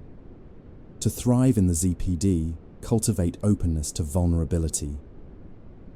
Embrace mentorship, whether from peers or experiences. Engage in collaboration that allows for mutual growth. Sometimes struggling together makes the load lighter. It is through community and shared commitment that you may find yourself reaching new heights. As you confront the tension of the push toward growth, can you shift your perception? Lean into discomfort, for it often serves as a catalyst for transformation. Honor the process as you venture into the unknown, knowing that the transformative space of development exists precisely where growth becomes both exhilarating and arduous. Cortical homunculus, the body map inside your brain. You pause, running your fingers along the contours of your skin. Each touch ignites a somatic awareness. This body is a map meticulously charted within your mind. The cortical homunculus provides an intriguing visual of this map, wherein your brain dedicatedly allocates resources to different parts of your body. Yet this portrayal raises the question: how intimately do you understand your corporeal experience? The homunculus illustrates the disproportionate representation of body parts in your brain's cortex. Those facets which demand attention, your hands, lips, and face, occupy the lion's share of brain real estate. It prompts contemplation on the deeply personal nature of experience and how it intertwines with perception. Can you perceive the significance of this map as reflective of both physicality and identity? Your physical self bears witness to the world, yet how often do you engage with your body beyond the surface? When busy with tasks or racing through daily demands, you may detach from sensations almost entirely. The map exists in intricate detail, embedded with memories, emotions, and complexities that shape your distinct perspective. By deepening your understanding of your cortical homunculus, you can become more attuned to the subtle whispers of your body. What sensations do you overlook? How might you cultivate a relationship that honors the messages emanating from your physical form? The more you listen, the more your body's narrative unfolds. Each ache and pleasure offers insight into your unfolding existence. The map laid out within you serves a dual purpose. It illustrates how intimately you are connected to your own being, while also inviting exploration and recognition of the vast dimensions of your identity.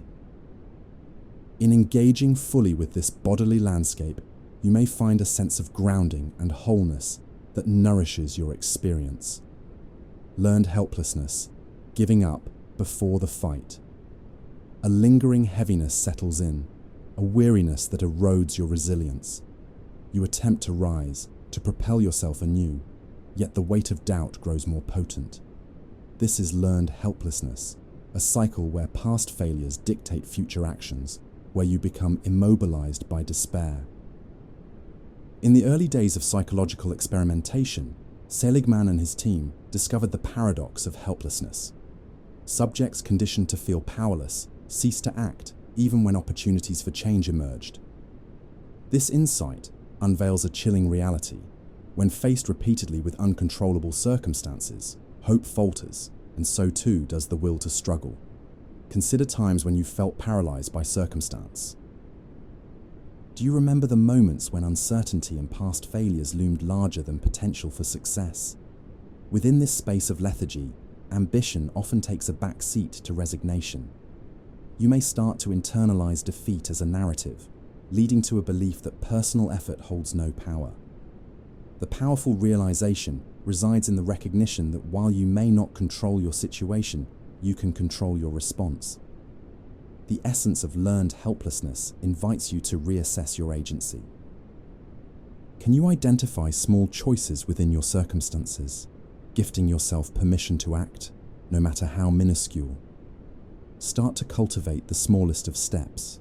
With each effort, nourish the belief that you can impact your reality. Breathe life into aspirations that feel distant and implausible. It may not erase the weight entirely, but through conscious recognition, you can begin to shift the balance. Your journey toward overcoming learned helplessness involves the interplay of acceptance, action, and hope. In reclaiming your agency, you may rediscover resilience within, the power to challenge old narratives and carve a path toward possibility anew. And the void stares back. Recursive self-reference. Thinking about thinking. Thought upon thought twines in a loop, a seemingly endless spiral. You catch yourself in a moment of reflection, gazing into the depths of your own thinking. Recursive self-reference reveals a peculiar dance. The very act of contemplating your thoughts becomes an exploration of an intricate labyrinth where the echoes of your mind bounce back, creating endless reverberations. In this complexity, you confront a unique challenge. The mind becomes entangled, questioning not just what you think, but how those thoughts connect, influence, and reshape your perceptions. Each layer adds depth, yet it risks leading you into a whirlpool of confusion. You ponder a simple notion, only to realize it has unraveled into a series of meta-reflections, overwhelming in their intricate design. Philosophical traditions speak of this recursive nature. Our curiosity often hinges on the layers we add to understanding. Yet, what begins as a pursuit for clarity may morph into circular thinking, where progress stutters under the weight of your introspection. The desire for understanding can become constraining, leading to paralysis instead of insight. Recognize this tension as an opportunity. Rather than being entrapped in the cycle, lean into it. Can you treat these recursive thoughts as stepping stones, each layer revealing something new about yourself? Seek to bloom within this mental garden, nurturing the connections rather than suppressing them, allowing original thoughts to emerge from the depths of reflection. To shape consciousness through recursive thought is to acknowledge the dance of your mind. Embrace the idea that clarity often resides within confusion. By permitting your thoughts to spiral, you may uncover nuanced truths that resonate beyond the surface. Explore the invitations within. Release the urge to conclude, and let the process flow continuously. Paradox of choice. Too many doors to walk through any. A multitude of choices lies before you, a labyrinth of possibilities. Each door promises opportunity, yet each option weighs heavy like anchors. The paradox of choice unravels as you sift through an overload of decisions, contemplating the impact of every potential avenue. The fear of missing out lurks beneath the surface, gnawing at your sense of direction and leading to inaction. When choices proliferate, the ease of decision-making often falters. An array of options can create confusion, making it harder to commit. A tantalizing dream of freedom can turn suffocating when you become paralyzed by potential outcomes. The world becomes a cacophony of what-ifs and maybes, drowning clarity in a sea of infinite potential. Psychologists emphasize the mental burden that comes from such abundance. Surveys suggest that the more choices available, the less satisfaction often derived from the final decision. A missed opportunity looms as an ever-present spectre, while perfectionism sets its roots, further entrenching you in indecision.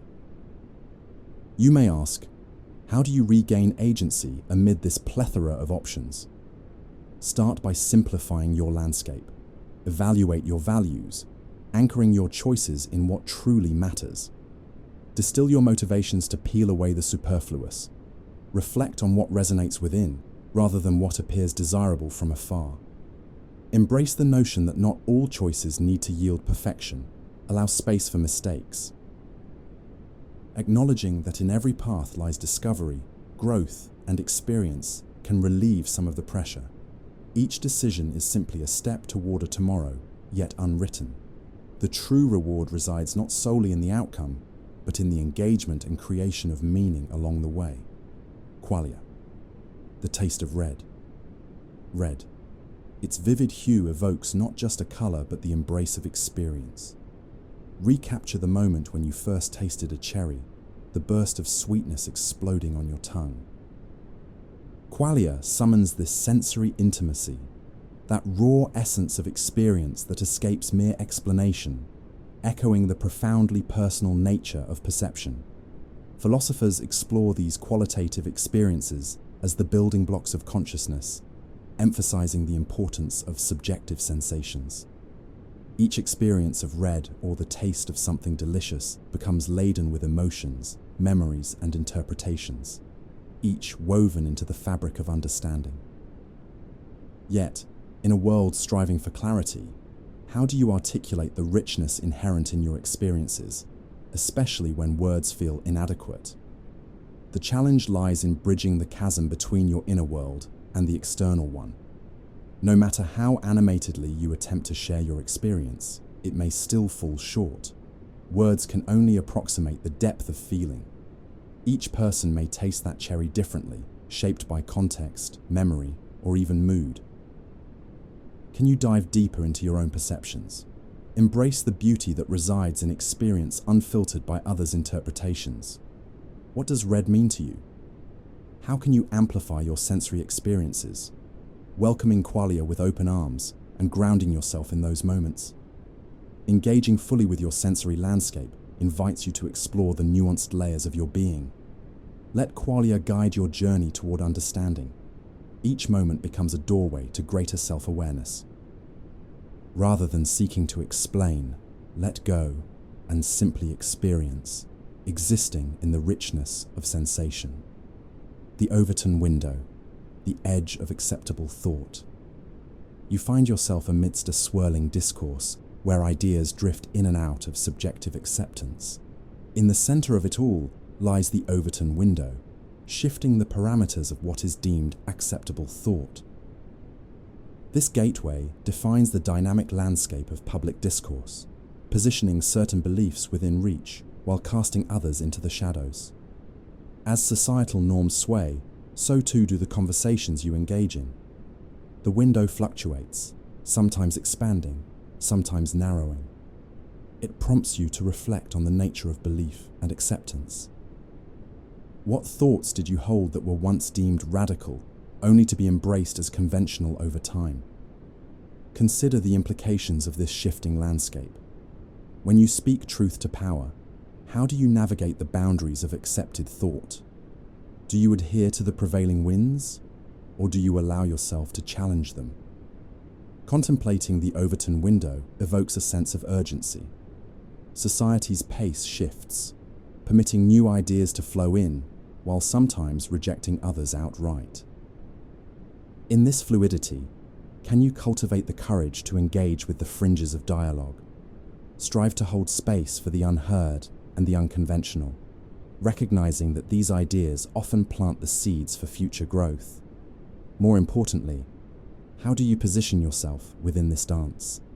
Internalize the necessity of progressive thinking and the commitment to move the window, gradually letting in fresh perspectives. By daring to question and pushing the edges, you can foster discourse that stretches the boundaries of acceptance and invites growth. Negative capability, Keats. Comfort in not knowing. You encounter a moment of uncertainty, the path ahead unclear. Wounds of doubt occasionally rise, whispering tales of speculation and fear. Yet within this discomfort lies a profound opportunity. Negative capability, as articulated by Keats, encourages you to find solace in embracing ambiguity and accepting the unknown. Rather than frantically seeking definitive answers, allow yourself to dwell in uncertainty. Recognize that some questions may remain unresolved, and that's perfectly acceptable. This paradox offers liberation, the chance to explore your thoughts, your emotions, and the world without rushing to concrete conclusions. In the realm of creativity, artists often walk this tightrope, allowing intuition to guide their process. In these moments, inspiration emerges from the shadows of ambiguity, nudging you to explore uncharted territories. Yet in life, this practice can feel disconcerting. The mind naturally yearns for certainty. How often have you found yourself attempting to quantify your existence, clinging to certainty as a crutch, rather than navigating fluidity? By embracing negative capability, you cultivate resilience. The willingness to confront emotional discomfort and intellectual vulnerability allows you to evolve. Can you sit in the uncertainty long enough to permit insights to arise organically? Rather than fearing confusion, engage with it as a companion, one that ushers in the opportunity for growth and self-discovery. Thus, you may unlock deeper truths that reside outside rigid confines. Embracing the indefinite can refract your understanding, leading to richer perspectives that expand both your consciousness and your creativity. And the void stares back. Determinism. The future already happened. A plan unfolds in your mind, each step carefully plotted to reach a desired destination. But in the quiet of reflection, you wonder, to what extent are these choices truly yours? Determinism suggests a reality where every decision, every action, is the result of preceding causes, unfolding like a domino effect. This can stir an unsettling realization. The future might already be written. The philosophical debate echoes through the ages, free will versus determinism. As you ponder your actions, a tension simmers within. Choices feel like freedom on a surface level, yet what if they are simply the culmination of past events, environment, and inherited traits? The pull of determinism seduces you into a narrative where the illusion of choice serves to mask the weight of inevitable outcomes. When you glimpse the interconnected nature of your paths, fear sets in. If every direction is predestined, what agency do you possess? The haunting question surfaces. How do you find meaning in a world where the future is scripted? This inquiry can bring forth a desire to assert control over every facet of life, yet in striving to do so, you may spiral into anxiety. But as you engage with this paradox, can you liberate yourself from the dread of predetermined paths? Perhaps your power lies not in the freedom to choose, but in the awareness of how you respond to your circumstances. While the external factors may shape the environment, how you interpret and act within it can still give rise to authenticity. Embrace the gift of presence amid the determinism. Your perception of events can color the experience of existence. Whether the future is already written or not, the act of understanding and navigating the intricacies of your life becomes a canvas of personal meaning. Within that tension, seek a profound curiosity. Allow the unfolding to reveal depth beyond mere outcomes. Locus of control. Who's holding the reins? You sit with a decision. A choice lays before you, brimming with potential and uncertainty. The question niggles at your consciousness. Who truly holds the reins of your life? The concept of locus of control provides insight into this dance between agency and external influence, often serving to illuminate the dynamics underlying your choices. In moments of difficulty, do you find yourself attributing outcomes to external forces, the universe, or chance? Alternatively, do you seek to shoulder the complete burden of responsibility, believing every outcome is a direct result of your actions? Within this spectrum rests your locus of control, determining whether you perceive events as dictated by fate or shaped by personal agency. When you recognize a predominance of external locus, where circumstances govern your choices, you may find your sense of empowerment wane. The belief that you lack the ability to alter your path creates a heavy pull over motivation. On the other hand, when you lean solely on internal locus, the risk amplifies with the expectation to overcome every obstacle unassisted, leaving little room for collaboration or support. Wind your way through the complexities of your journey. Can you balance both perspectives, understanding that neither extreme fosters a healthy approach? Embrace the intricate interplay between external and internal, acknowledging factors that influence your decisions while maintaining your role as a significant player in the narrative of your life. Consider the small choices you make every day, the decisions fueled by your agency. By taking ownership of those moments, you begin to shift the locus gradually toward a healthier balance. Foster awareness as you engage with the dynamics around you, recognizing the potential for growth when allowing others to contribute to your journey. In the weaving of your narrative, be kind to yourself in the acknowledgement of external influences, while also celebrating the courage to steer your course. By embracing both ends of this continuum, you empower yourself to inhabit your life meaningfully as you evolve. Theory of mind. I think you think I think. You pause in conversation, contemplating the layers of thoughts whirling around, a delicate web connecting you to others. Theory of mind reveals this intricate network, allowing you to infer the beliefs, intentions, and emotions of those around you. In this moment, the notion of empathy unfurls, offering a glimpse into the shared humanity interlaced within every interaction. As you engage with others, the capacity to understand their perspectives deepens the connection, yet the complexity of this mental architecture can also breed conflict. Misinterpretations emerge when assumptions about another's thinking clash with your perceptions. You may misread intentions, leading to tension and further complications, revealing the innate challenges in grasping the nuances of another's mind. Consider your own experiences. When have you struggled to ascertain the motivations of someone close? Did it lead to misunderstandings, irritation, or withdrawal? Exploring the spectrum of theory of mind invites a recognition of the limitations inherent in human connection, encouraging you to step into the shoes of others with greater compassion and understanding. But with this gift comes responsibility. The awareness of theory invites you to cultivate patience in interpreting others' emotions and thoughts. Developing this skill may require vulnerability as you seek to align your understanding, fostering open dialogue and deeper connections. Through the lens of theory of mind, embrace the beauty of shared experiences, navigating the intricate landscape of relationships. By becoming aware of this interconnectedness, you enhance the richness of human existence, inviting empathy and facilitating bonds that transcend words.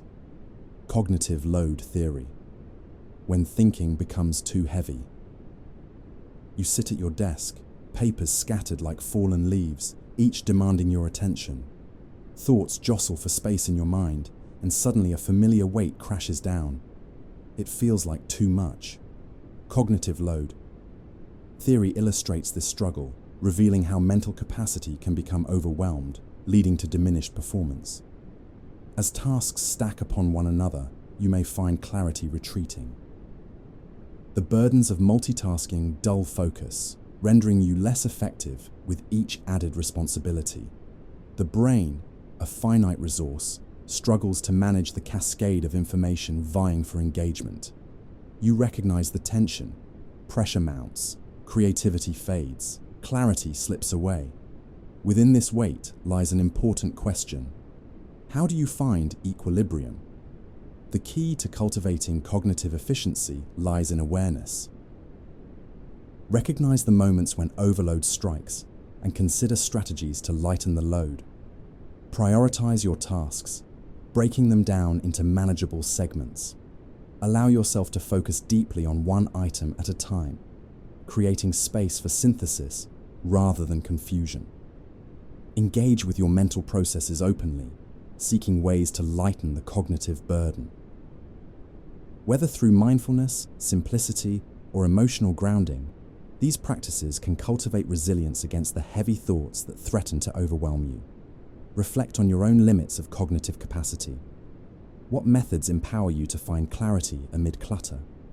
Concentrate on energy management rather than merely task completion. By acknowledging the intricate balance of cognitive load, you foster an approach that respects the mind's resources. In this exploration, seek solace in the reminder that it's human to feel overloaded. You can cultivate a deeper understanding of your cognitive processes while allowing space for rest, rejuvenation, and clarity. Echo chambers. Your own voice, louder each time. You engage with the world through a lens finely calibrated to reflect your beliefs. Yet each voice grows louder, reverberating through the chambers of your mind. Echo chambers shape the narratives you consume, creating a reality where the familiar drowns out dissenting thought, intensifying conviction while dulling critical engagement. Consider your social interactions, the curated feeds that feed your worldviews. The filtering of ideas can bolster a sense of belonging, yet the resulting homogeneity risks narrowing the discourse. What begins as comfort can give rise to stagnation, imprisoning you in a cycle where opposing ideas are dismissed before they can be understood. This phenomenon invites a moment of introspection. When and how did you last confront an idea that made you uncomfortable? Did you engage or retreat deeper into the safety of your echo chamber?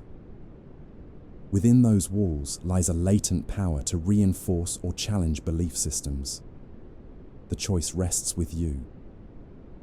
To break free from the confines of the echo chamber, seek out the voices that puzzle, challenge, and provoke thought. Engage in dialogue that creates friction and sparks inquiry. Challenge yourself to listen, not merely to respond, but to understand the perspectives that clash with your own.